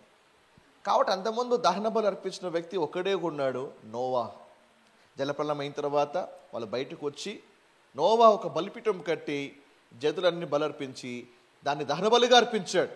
అది దేవునికి ఒక పరిమళ వాసనగా వెళ్ళడం ద్వారా దేవుడు దీవించి ఉన్నాడు. అదొకటే ఇన్సిడెంట్. ఆ తర్వాత అంతకుముందు కానీ దాని తర్వాత కానీ ఎవరు కూడా దహన బలి అర్పించినట్టుగా ఇక్కడ రాయబడలేదు. దెన్ ఆ తర్వాత ఇక్కడ కనిపిస్తుంది, దేవుడు మాట్లాడుతున్నాడు, నీ కుమారుని దహన బలిగా అర్పించాలి.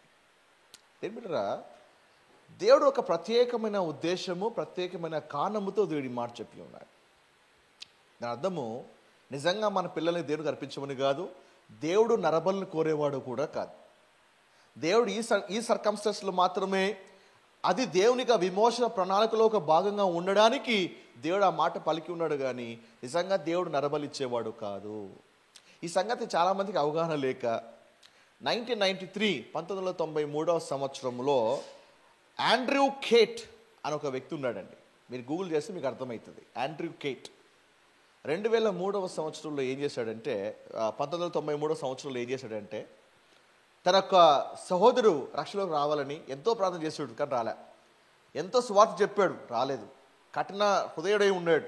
కాబట్టి ఎటు తిరిగి తన సహోదరుని దేవునికై గెలుచుకోవాలన్నటువంటి తాపత్రయంతో ఓ రోజున ఏం చేశాడంటే, దేవుడు నన్ను మెచ్చాలంటే, దేవుడు నా మీద ప్రసన్నత కన్నా చూపించాలి అన్నా, నా యొక్క సహోదరు ఒక ఆత్మను దేవుడు రక్షించాలన్నా, మరి అబ్రహామును ఏ విధంగా అయితే తన కుమారుని బలిగా ఇచ్చాడో నేను కూడా నా కుమార్తెని బలిచ్చే ప్రయత్నము చేస్తే అబ్రహామును దేవుడు ఆపినట్టుగా నా కుమార్తె విషయంలో నన్ను కూడా ఆపి నన్ను మెచ్చి నా సహోదరు రక్షిస్తాడు కదా అనే ఉద్దేశంతో 1993లో ఈ యొక్క ఆండ్రూ కేట్ నిజంగానే తన 2 ఏళ్ల కుమార్తెను కూర్చోబెట్టి పిస్తల్ని తల మీద పెట్టాడు.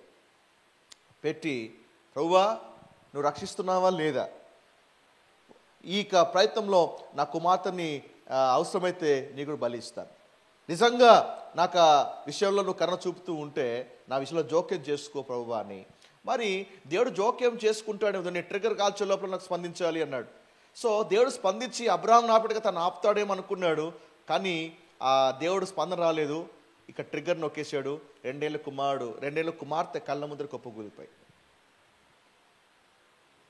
పోలీసులు తనను అరెస్ట్ చేశాడు. ఇంకొక మత పిచ్చోడు అనే పేపర్లో అన్ని చోట్ల కూడా ప్రెస్లో ఆ పేపర్లో దాన్ని ప్రింట్ చేశారనమాట. మత పిచ్చోడు, అబ్రహాముని అనుసరిస్తూ మరొక వ్యక్తి తన కుమార్తెను బలిగొన్నాడు అని అనేక చోట్ల పేపర్లో కానీ మీడియాలో అంత చోట్ల హల్చల్ చేస్తాం. ఒక్క సందర్భంలో దేవుడు, ప్రత్యేక సందర్భంలో దేవుడు ఒక వ్యక్తికి చెప్పినది అన్నిటికీ మనం అప్లై చేయకూడదు. దీన్ని ఈరోజు విశ్వాసులకి ఎంత దారుణమైన పరిస్థితి అంటే, ఏది మనం అప్లై చేసుకోవాలి, ఏది పలానా వ్యక్తికి మాత్రమే అప్లై చేయబడింది మనకి కాదు అని చాలామంది ఆ విషయంలో అవగాహన లేక వాళ్ళు తమ జీవితాలను పాడు చేసుకుంటున్నారు. ఇంకొక కమిటీ ఉంది, కల్ట్ కమ్యూనిటీ. అది యేసు ప్రభువు వచ్చేస్తున్నాడు కాబట్టి అంతటి దొరికిపోతాడు, ముద్రేస్తాడు కాబట్టి యేసు రాకడికి సిద్ధపడదామని ఒక గదిలోకి వెళ్ళి రూమ్లో వాకిలు వేసుకొని వాళ్ళు నిప్పు పెట్టుకునే సందర్భాలు చాలా ఉన్నాయి. కల్ట్ ఇవన్నీ కూడా. సో కాబట్టి అబ్రహాం లైఫ్లో చేసినటువంటి ఈ యొక్క సందర్భం ఏమైతే ఉందో అన్నిటికీ అప్లై చేయకూడదు. హల్లెలూయా. ఓకే, కానీ దేవుడు ఏమన్నాడు, దహన బలిగా అర్పించమని చెప్పాడు.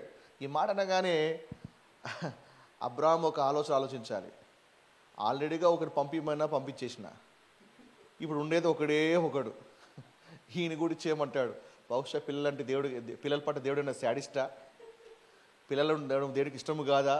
ఒకరిని ఇచ్చేయమన్నాను, ఆ ప్రయత్నంలో ఏడ్చాను, నన్ను ఓదార్చకు బదులుగా దేవుడు ఇంకా పంపించేయమని చెప్పాడు.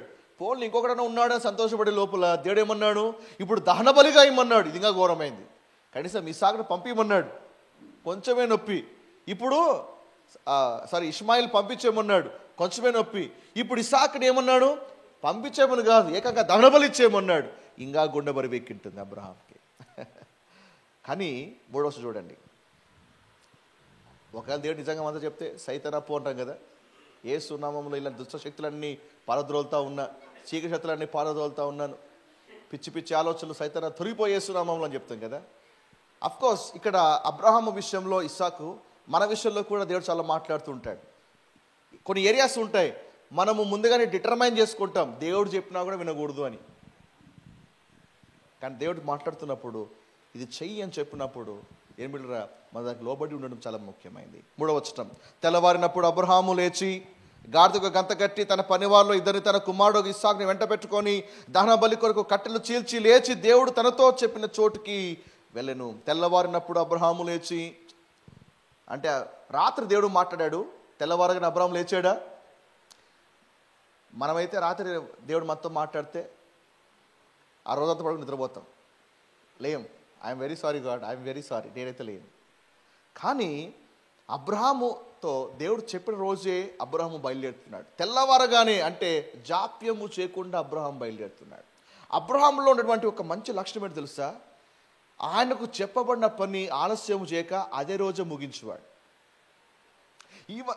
ఈవెన్ సున్నతి విషయంలోకి వస్తే 17వ అధ్యాయం 23వ వచనంలో, నీ ఇంటి వాళ్ళకి అందరికీ సున్నతి చెయ్యాలి అని దేవుడు చెప్పినప్పుడు, సరే ప్రభా చేస్తాలే అని మౌనంగా ఉండి ఎప్పుడో చేయలేదు, అదే దినమందు సేమ్ డే తన ఇంటి వాళ్ళందరికీ కూడా సున్నతి చేశాడు.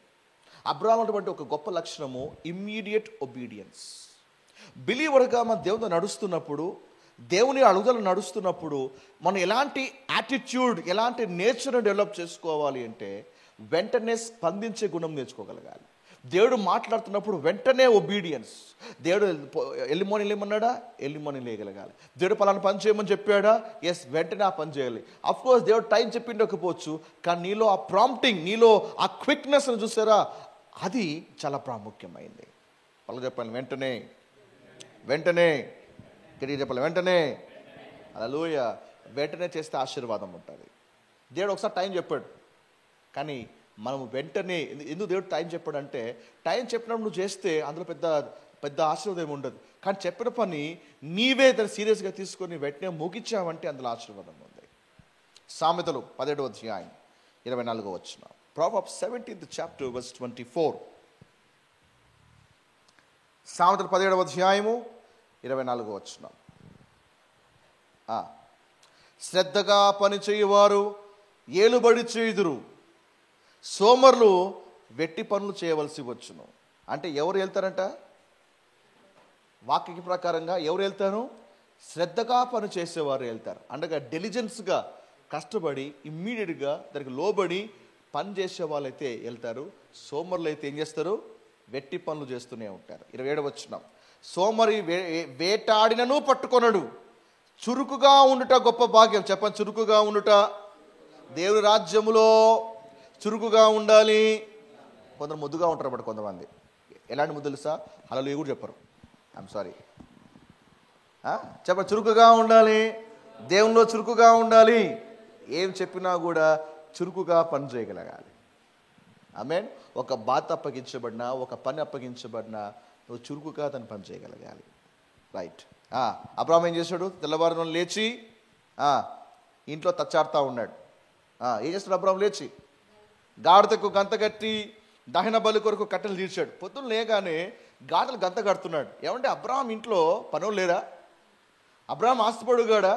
అబ్రహాం ఇంట్లో పని మనుషులు లేరా? బోళ్ళంతమంది ఉన్నారు. కానీ తెల్లవారినప్పుడు ఇక్కడ అబ్రహాము తానే గాడిదలకు గంత కడుతున్నాడు. దేని వాక్యం అంటుంది, దహన బలి కొరకు కట్టెలు తీల్చాడంట. ఆయనే కట్టెలు కొడతా ఉన్నాడు. అప్పుడు అబ్రహాం వయసు ఎంత? అబ్రహాం వయసు ఎంత ఉండొచ్చు? ఏమండి? యూదుల ప్రకారంగా అప్పుడు ఇస్సాకు వయసు 30 ఏళ్ళు. సారీ, ఇస్సాకు వయసు 30 ఏళ్ళు. అప్పుడు ఇస్సాకు వయసు 30 ఏళ్ళు. అప్పుడు అబ్రహాం వయసు రమారం ఎంత ఉండాలా? 130 ఏళ్ళు ఉండాలి. అబ్రహాము దాదాపు ఎన్నేళ్ళు బతికాడు? 180, 185, 175 అనుకుంటాను. ఎస్, అప్రాక్సిమేట్లీ కదా. అంటే 130 ఏళ్ళ వయసులో అబ్రహాము లేచి గాతలు గంట కడుతున్నాడు. మన మాట చెప్పాలంటే 130 ఏళ్ళ వయసులో లేచి కార్ని క్లీన్ చేస్తూ, కార్పెట్లు క్లీన్ చేస్తూ, డీజిల్ ట్యాంక్ చెక్ చేస్తూ, ఏమని కార్ని రెడీ చేస్తూ కార్ని క్లీన్ చేస్తూ ఉన్నాడు 130 ఏళ్ళ వయసులో. అంత మాత్రమేనా? దహన బలి కొరకు కట్టెలు నిలుస్తూ ఉన్నాడు. కట్టె కొట్టాలంటే బలం కావాలా? కట్టెలు చీల్చాలంటే గొడ్డలు ఎత్తాలా? బలం ప్రయోగించాలా? దెబ్బకు కట్ట చీలాలా? ఎంత బలం కావాలి కదా. 130 ఇయర్స్లో అబ్రాహాము కనపరిచిన శక్తి బలం ఏంటో మీరు ఆలోచిస్తున్నారా? యెహోవా కొరకు ఎదురు చూచువారు నూతన బలము కలిగి, ఏమని రాయబడలేదా? నూతన బలము కలిగి. So those who wait on the Lord, వాళ్ళ జీవితంలో బలము నూతనపరచబడుతుంది. మనకు 50 ఏళ్ళు 60 ఏళ్ళు రాగానే, ఎక్కడ సిస్టర్, ఎక్కడ బ్రదర్, నా వయసు అయిపోయిందండి, నా జీవితకాలం అయిపోయింది, 70 ఏళ్ళకే 74 ఏళ్ళకే ఇంకా మనము ఎప్పుడెప్పుడు మరణం వస్తుందా, ఎప్పుడెప్పుడు చావు వస్తుందా, ఏదో ప్రభు పిలిస్తే వెళ్ళిపోదామని వెయిట్ చేస్తూ ఉంటారు. బట్ 130 ఇయర్స్కి అబ్రాహాము ఎవరి మీద ఆధారపడక తానే గద్దలు కడుతున్నాడు, తానే కట్టెలు చీలుస్తున్నాడు. అంటే ఆ వయసులో కూడా అబ్రాహాం ఎంత బలం కలిగి ఉన్నాడో ఆలోచించాలి. ఒక బిలీవరుగా వయసు మీద పడగానే నా పని అయిపోయిందిలే, నా వల్ల కాదులే, ఇలా నెగిటివ్ కన్ఫెషన్, నెగిటివ్ యాటిట్యూడ్ వచ్చి మనం బయటకు రావాలి. నిజంగా నువ్వు అబ్రహాము సంతానము, అబ్రహాము కుమార్తె అయితే ఇదే ఫెయిత్లో నువ్వు ఆపరేట్ అవ్వాలి. నేను 130 ఏళ్ళలో కూడా నా పనులు నేనే చేస్తాను. ఆమేన్. నా పిల్లలు సేవ చేయాలి ఏమో, నా మనవులు సేవ చేయాలేమో, లేదా ఎవరి మీద ఆధారపడాల్సిందేమో లేదు. నువ్వు బతినంత కాలము కూడా ఎవరి మీద నువ్వు ఆధారపడవు. నీ పనులు కాదు, నీ ఇంటి పనులు కూడా నువ్వు చేయబోతూ ఉన్నావు. హల్లెలూయా. వావ్. కట్టలు తీర్చి 4వ వచనం. 3వ నాడు అబ్రహాము కన్నులెత్తి దూరం నుండి ఆ చోట చూచి, 3వ నాడు అబ్రహాము కన్నులెత్తి ఆ మాట గమనించండి. కన్నులెత్తి, ద లా ఫస్ట్ మెన్షన్ ప్రకారంగా కన్నులెత్తి అన్న మాట మొదట ఇక్కడ కనిపిస్తుంది. కన్నులెత్తుటకు 3 కారణాలు ఉన్నాయి. ఏమున్నాయి? కన్నులెత్తుటకు 3 పోలికలు ఉన్నాయి. కన్నులెత్తుట ప్రార్థనకు సూచన. కన్నులెత్తుట ప్రార్థనకు సూచన. 121 కీర్తనలో ఏం రాయబడింది? ఆకాశము తట్టున కొండల తట్టున కన్ను తెచ్చుచున్నాను, నాకు సహాయం ఎక్కడి నుంచి వచ్చును, భూమి ఆకాశం సూచించిన యెహోవా వల్లే నాకు సహాయం కలుగును. సో కాబట్టి లిఫ్టింగ్ అప్ యువర్ ఐస్, నీ యొక్క కన్నులు ఎత్తుట అనేది ప్రార్థనకు సూచన. 17వ యోహాను సువార్త 17వ అధ్యాయం 1వ వచనంలో కూడా యేసు ప్రభువారు ఈ మాటలు చెప్పి ఆకాశం వైపు కన్నులెత్తి ఇట్లా నేను అని 17వ అధ్యాయం అంతా కూడా యేసు చేసిన ప్రార్థనకు అక్కడ రాయబడి ఉంది. కాబట్టి కన్నులు ఎత్తుట ప్రార్థనకు సాదృశ్యము. ఆమేన్. రెండవది, కన్నులు ఎత్తుట సేవకు సాదృశ్యం. యోహాను సువార్త 4వ అధ్యాయం 35వ వచనంలో చూసినట్లయితే యేసు ప్రభువు తన శిష్యులతో మాట్లాడుతున్నాడు కదా. ఏమని? కోతకాలం వచ్చని మీరు చెప్పుదురు కదా, ఇదిగో మీ కన్నులెత్తి పొలమును చూడుడి, మీ కనులెత్తి పొలంను చూడుడి, అవి ఇప్పుడే తెల్లబారి కోతకు వచ్చి ఉన్నామని మీతో చెప్పుచున్నాను. ఎలాంటి కోత గురించి దేవుడు మాట్లాడుతున్నాడు? ఆత్మ అన్నటువంటి కోత, సేవ అటువంటి కోత గురించి మాట్లాడుతున్నాడు. కళ్ళెత్తి చూడండి, ఈ యొక్క పొలము ఇప్పుడే కోతకు వచ్చి ఉన్నది అని మాట్లాడుతున్నాడు. కాబట్టి కన్నులు ఎత్తుట సేవను గురించి మాట్లాడుతూ ఉంది. మొదటిదేమో ప్రార్థన గురించి మాట్లాడుతూ ఉంది, రెండవది అది సేవకు పోలికగా ఉన్నది. మూడవది కన్నులు ఎత్తుట మరి థ్యాంక్స్ గివింగ్కి సూచన. మత్తయి సువార్త 14వ అధ్యాయం 19వ వచనంలో యేసు ప్రభువు వారు కూడా రొట్టెలు చేపలు విరుస్తున్నప్పుడు ఆయన ఒక రొట్టె తీసుకొని కృతజ్ఞతాస్తుతులు చెల్లించి, దానికంటే ముందుగా ఆయన ఆకాశం వైపు కన్నులెత్తి అని రాయబడి ఉంది. కన్నులెత్తి అని రాయబడింది ఒక సువార్తలో. ఇంకొక సువార్తలో కృతజ్ఞతాస్తుతులు చెల్లించాడు, అంటే కన్నులెత్తాడు, హీ గేవ్ థ్యాంక్స్, ఆ తర్వాత దాన్ని రొట్టెని విరిచాడు, ఆ తర్వాత అందరికి పంచాడు.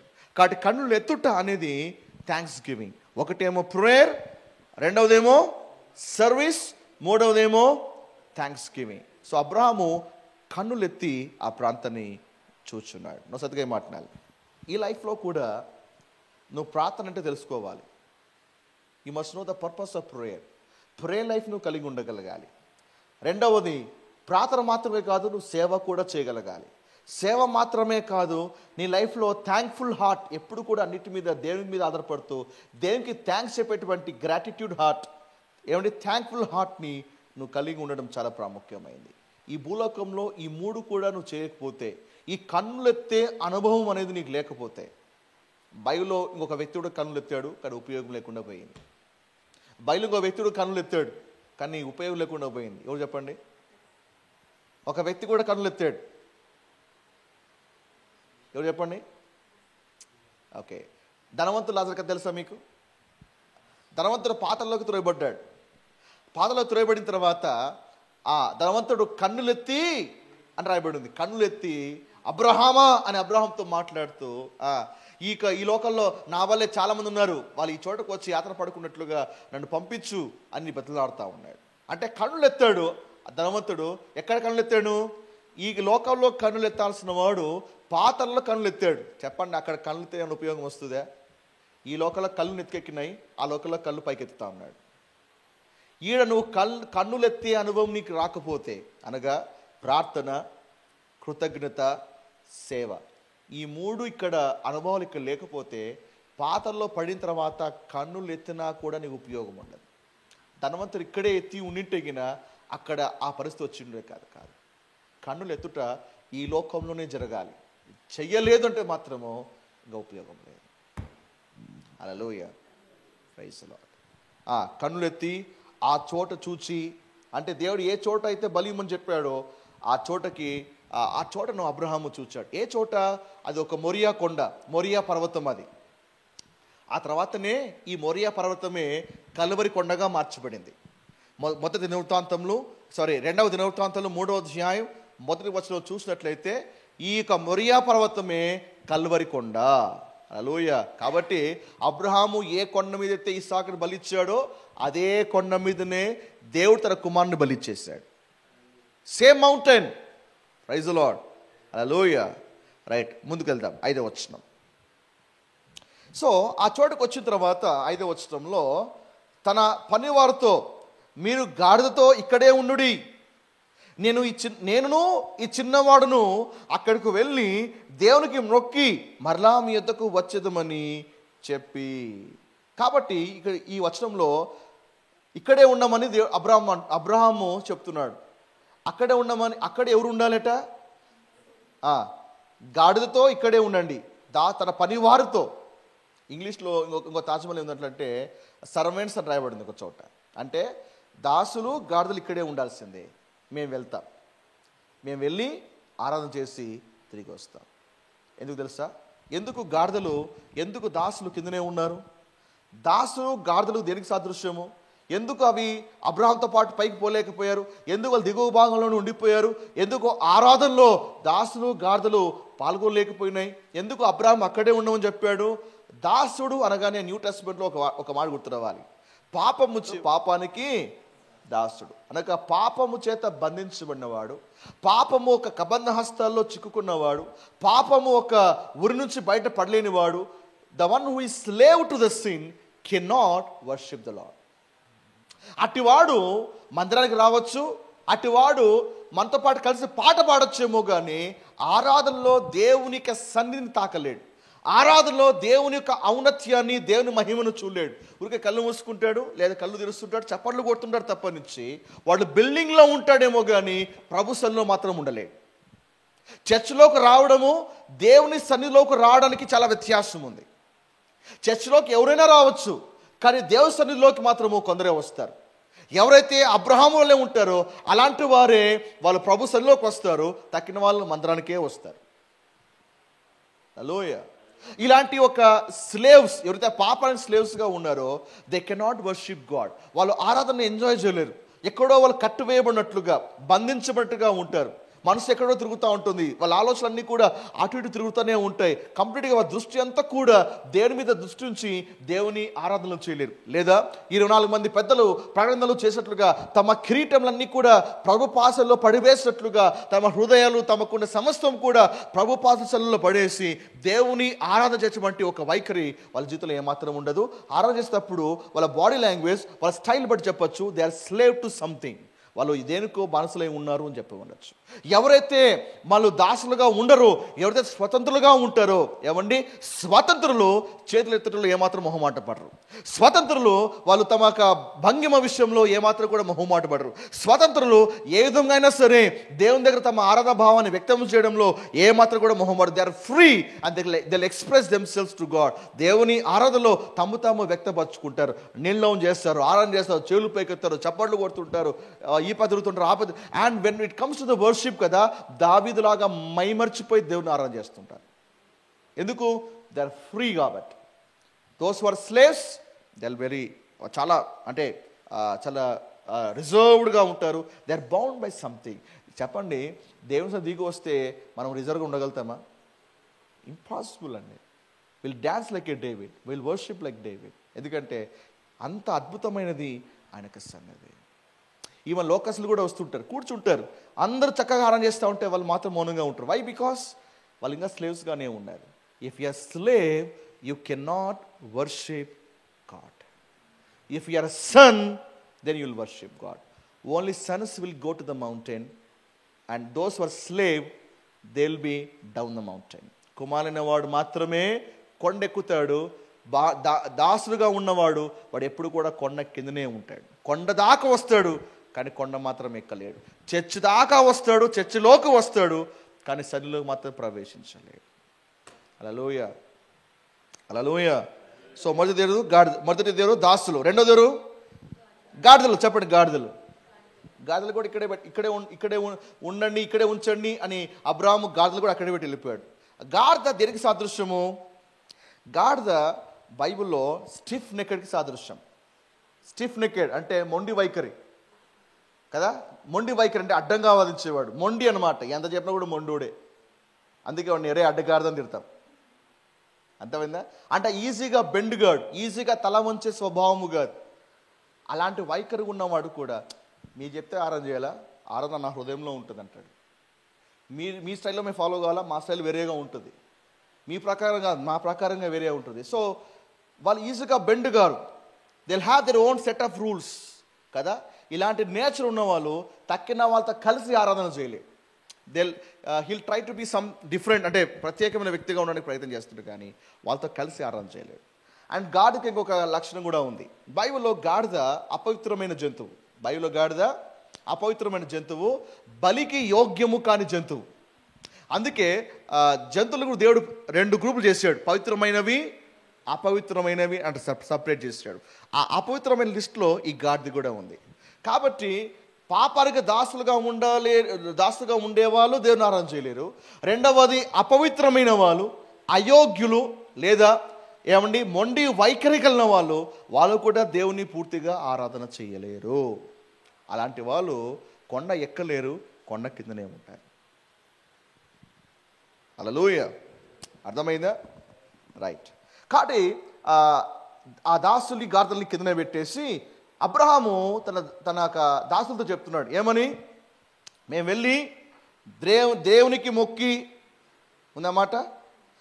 ఆ చిన్నవాడు అక్కడికి వెళ్ళి దేవునికి మొక్కి, ఎవరిని మొక్కడానికట? వీడు చెప్పాలి. ఎవరిని మొక్కడానికట? వీడు చెప్పాలి. ఎవరిని మొక్కడానికట? దేవుని మొక్కడానికి. మన జీవితంలో ఎప్పుడు కూడా మనం దేనికే మొక్కాలి. ఈరోజు ఎలాంటి సంస్కృతి, ఎలాంటి ఆచారాలు క్రైస్తవంలో వచ్చాయంటే దేవునితో పాటు చాలామంది మొక్కుతుంటాం. ముఖ్యంగా పెళ్ళిళ్ళు వచ్చినప్పుడు కానీ, ముఖ్యంగా ఆధ్యాత్మిక కార్యక్రమాలు వచ్చినప్పుడు కానీ ఎక్కువగా చాలామంది చాలా వారికి మొక్కుతూ ఉంటారు. పాదాభివందనం చేయడం, కాళ్ళకు నమస్కారం చేయడం చూస్తున్నారా? ఎంత షేమ్ అది, కాళ్ళకు నమస్కారం చేయడమా? మనము దేవుడికి మాత్రమే మొక్కాలి కదా. లూకాసువార్త 4వ అధ్యాయం, మత్తయి సువార్త 4వ అధ్యాయంలో ప్రభు స్పష్టంగా చెప్పలేదా? నీ దేవుని యెహోవాకు మాత్రమే మొక్కాలని దేవుడు స్పష్టంగా చెప్పి ఉన్నాడు కదా. అయినా కూడా స్టిల్ ఇంకా ప్రజలు దేవునితో పాటు ప్రజలు కూడా కాళ్ళు మొక్కుతూ ఉంటారు. కాళ్ళు మొక్కించుకునేది ఎంత దారుణం తెలుసా? కాళ్ళు మొక్కించుకునేది, పాదాభివందనం చేయడం, ప్రజల లేకుంటే పెద్దలకు కాళ్ళు మొక్కడం, గౌరవం ఉండాలి, అందులో తప్పు లేదు. కానీ గౌరవం ఉండాలి, అందులో ఎలాంటి సమస్య లేదు. కానీ మన యొక్క గౌరవ భావాన్ని వ్యక్తపరచడానికి మనం ఒక వ్యక్తి పాదాల మీద పడాల్సిన అవసరం లేదు. నువ్వు పోపు కావచ్చు, నువ్వు చర్చ్ ఫాదర్ కావచ్చు, లేకపోతే నువ్వు ఒక వయసులో పెద్దవాడివి, పెద్దనివి కావచ్చు కాక, ఎవరికి కాలు మనం మొక్కకూడదు, ఎవరితో కూడా మనము కాలు మొక్కించుకోకూడదు. మన ఆరాధన మనం మొక్కాల్సింది కేవలం దేవునికి మాత్రమే. పట్టుకునే తప్పు లేదు కదా అని కొందరు వాదన. అపోస్తలుల కార్యం 10వ అధ్యాయం 25వ వచనం. యాక్ట్స్ 10:25. అపోస్తలుల కార్యము 10వ అధ్యాయం 25వ వచనం. మన ప్రతి అభిప్రాయము లేఖనానుసారంగా ఉండాలి. మన ప్రతి ఆలోచన లేఖనానుసారంగా ఉండాలి. అపోస్తలుల కార్యం 10వ అధ్యాయం 25వ వచనంలో పేతురు ఒక అనుభవాన్ని మేము ముందు ఉంచుతున్నాను. చదువుతారు ఎవరన్నా? పేతురు లోపలికి రాగా కొర్నేలి అతని ఎదుర్కొని అతని పాదాల మీద పడి నమస్కారము చేసిన. కొర్నేలి ఎవరు? అన్యుడు, యూదుడు కాదు, అన్యుడు. పేతురు కొర్నేలి ఇంటికి రాగానే కొర్నేలి పేతురు పాదాల మీద పడ్డాడు. పడగానే పేతురు ఏమన్నాడు? దేవుడు నేను దీవించును గాక, oh my son God bless you, oh my son God bless, God will, లేకపోతే ఏమంటారు మామూలుగా బ్లెస్సింగ్ ఏం చేస్తాడు మామూలుగా, ఈ మత పెద్దలు ఎక్కువగా బ్లెస్ చేస్తుంటారు అన్నమాట. ఎక్కువగా నువ్వు పురీతురు గమ్ము, దేవుడు నువ్వు దీవించును గాక అన్నాడా? ఏమన్నాడు పేతురు? అందుకు పేతురు, నీవు లేచి నిలువు, నేను కూడా నరుడనే అని చెప్పి అతన్ని లేవనెత్తను చెప్పాడా? ఎరా కాసేపు ముక్కేబెట్టరా, కొసేపు ఎక్కువ ముక్కన్నాడా? పేతురు అంతటి వాడే. కొన్నేళ్ళు తన పాదాలు కడుగుతున్న పాదాలని ఆ పాదాలకు పడి నమస్కారం చేస్తున్నప్పుడు పేతురు అంతటి వాడే లేవనెత్తి, నేను కూడా నీ వంటి వాడినే, నాకు మొక్కద్దు అని చెప్పినప్పుడు, ఈరోజు నువ్వు ఎంత సేవకుడువైనా, ఎంత భక్తిపడువైనా, ఎంత గొప్పవాడువైనా, నువ్వు కాలం ముక్కించుకున్నావంటే నీకు అక్షరముక్క రాదు, లేకపోతే లేఖనము తెలియదు అని అర్థం.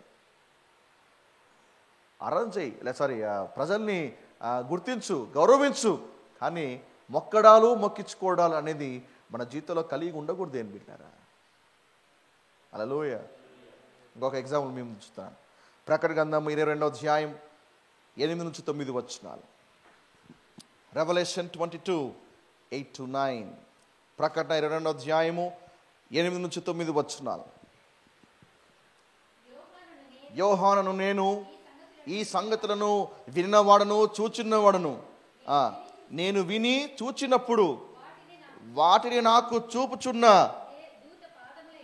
దూత పాదముల ఎదుట నమస్కారము చేయుటకు సాగినప్పుడుగా, అంటే యోహాను ఏం చేస్తున్నాడు? దూత పాదముల మీద పడి నమస్కారము చేస్తూ ఉన్నాడు. ఆ దూత ఏమన్నాడు? వద్దు సుమి, నేను నీతోనూ ప్రవక్తలైన నీ సహోదరులతోనూ ఈ గ్రంథమందున్న వాక్యములను గైకొను వారితో సహదాసుడను, దేవునికే నమస్కారము చేయమని చెప్పాను. ఈ 2 పసాలు బట్టి చెప్పండి, ఎవరు గొప్పవాడు? మనిషి గొప్పవాడా? దేవదూత గొప్పవాడా? దైవజనులే కాలు మొక్కించుకోవట్లేదు, దేవదూతలు కూడా కాలు మొక్కించుకోవట్లేదు. అలాంటిది మనుషుడు ఏ పార్టీ వాడండి కాలు మొక్కించుకోవడానికి? మనుషుడు దేవునితో సమానుడా? మనుషుడు దేవునితో పాటు సమాన స్థాయి గలవాడా? ఈరోజు చాలామంది అజ్ఞానంతో కాళ్ళు మొక్కడం ద్వారా అలాంటి వ్యక్తిని దేవునితో సమానంగా ఎంచుతూ మన దేవుని అగౌరవపరుస్తూ ఉన్నారు. కాబట్టి వాళ్ళ గౌరవం ఉంటే చేతులెత్తి నిండు హృదయంతో నమస్కరించండి, నమస్కారం పెట్టండి, పర్లేదు. కానీ పాదాల మీద పడి కాళ్ళు మొక్కడం అనేది వాక్య విరుద్ధం. అది ఇప్పటికీ అనేక సంఘాల్లో, అనేక వివాహ కార్యక్రమాల్లో ఇదే తంతు సాగుతా ఉంది. వాళ్ళకి అర్థం కావట్లేదు, నా దేవుని అవమానపరుస్తున్నా, ఒక మనుషుని దేవుని స్థాయికి హెచ్చించి నా దేవుని దిగజారుస్తున్నాను అనే సంగతి చాలామందికి అవగాహన లేక దేవుని అవమానపరుస్తున్నారు. మనం దేవుని మాత్రమే మొక్కాలి. ఆమేన్. చెప్పండి, దేవునికి మాత్రమే మొక్కాలి, దేవునికి మాత్రమే మొక్కాలి. ఏ మనుషుల పాదాల మీద పడకూడదు. మీరు ఎప్పుడైనా చూసారా ఒక జంతువు ఇంకో జంతువు నమస్కారం చేయడం, ఒక పక్షి ఇంకో పక్షికి నమస్కారం చేయడం?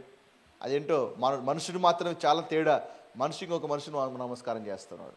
ఏ ఇతర ప్రాణిలో కూడా కనిపించదు ఈ కల్చర్, ఒక మనిషి మనలో మాత్రమే కనిపిస్తుంది. మనిషి పాదాలు పట్టుకోవడం ఏంటండి? Man can never be God. మనుషుడు ఎప్పుడు కూడా దేవుడు కాలేడు. ఆమేన్. అబ్రాహాము ఏమంటున్నాడు చూడండి, దేవునికి మొక్కి మరలా మీ వద్దకు వచ్చేద్దామని చెప్పి. ఏమండి, వెళ్ళింది ఇద్దరే, అబ్రహాము ఇస్సాకు.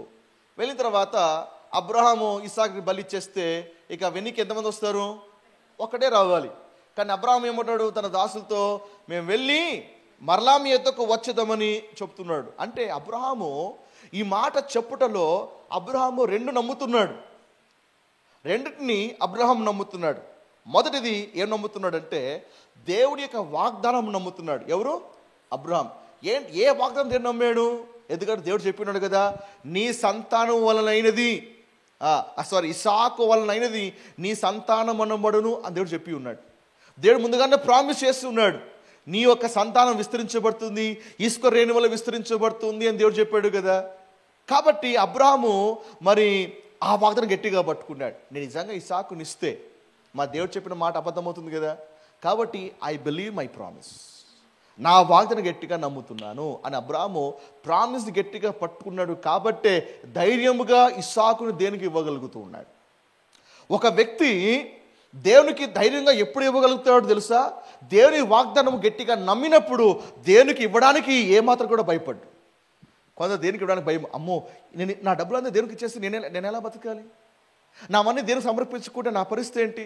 ఈరోజు చాలామంది దేవుడు ఏవో అడుగుతుంటే ఇంకా జరుగుతున్నారు. If you are truly believing his promise, నువ్వు భయంతో కాదు విశ్వాసంతో దేవునికి సమర్పిస్తావు.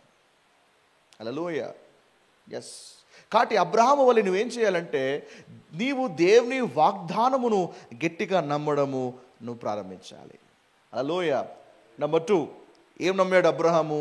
హెబ్రీ 11:19. ఒకటి వాగ్దానం నమ్మాడు, రెండవది ఏం నమ్మాడు చూడండి. ఇస్సాకు వలన నీ సంతానం పడవను అని ఎవరితో చెప్పబడను, ఆ అబ్రహాము మృతులను సహితము లేపుటకు దేవుడు శక్తిమంతుడని ఎంచినవాడై. అబ్రహాం ఏం నమ్ముతున్నాడు? మృతులు సైతము దేవుడు లేపగలుగుతాడా అంటే అంతకుముందు చచ్చిపోయినవాడని లేచాడా? అబ్రహాము ముందు వరకు ఎవరైనా చనిపోయిన లేచాడా? ఎవరిని కూడా అబ్రహాము చూడలేదు, లేచట ఎక్కడా కూడా దాఖలేవు. కానీ అబ్రహాం నమ్ముతున్నాడు, దేవుడు మృతులు సైతం కూడా లేపుటకు దేవుడు శక్తిమంతుడిని ఎంచినవాడే. అంటే పునరుద్ధానమును మొదట నమ్మినవాడు అబ్రహామే. రిజరక్షన్ని మొదట విశ్వసించినవాడు బైబిల్ అబ్రహామే. దేని బిడ్డారా? హల్లెలూయ. ఒకడు చనిపోయినా తిరిగి లేస్తాడు అనే సిద్ధాంతాన్ని, విశ్వాసాన్ని మొదట ఉద్భవించినది ఈ అబ్రహాము నుంచే. సైతము లేపుటకు దేవుడు శక్తిమంతుడిని ఎంచిన వాడి తన ఏక కుమారుని అర్పించి ఉపమాన రూపకముగా అతన్ని మృతుల్లో నుండి మరలా పొందెను. కానీ అంతకుముందు ఎవరు కూడా మరణించిన తిరిగి లేలేదు. అంటే నిరీక్షణకు ఆధారము లేనప్పుడు అతను నిరీక్షణ కలిగి నమ్మాడు. కాబట్టి ఎవిడెన్స్ లేకపోయినా నమ్మాడు, ఆధారం లేకపోయినా నమ్మాడు. మనకే ఆధారాలు కావాలి, ప్రూఫ్లు కావాలి మనకే. బట్ అబ్రహాం నమ్మాడు, ఎస్ నేను ఇచ్చినా కూడా నా దేవుడు మళ్ళా లేపి నాకు అనుగ్రహిస్తాడు. వై? ఎందుకంటే నా దేవుడు వాగ్దానం చేస్తాడు కదా, ఇసుక వల్ల విస్తరింపజేస్తాను, ఆకాశం నక్షత్రం వల్ల విస్తరింపజేస్తాను. దేవుడు తన వాగ్దానమును నిలబెట్టుకునేవాడు అని అబ్రహాం నమ్మాడు.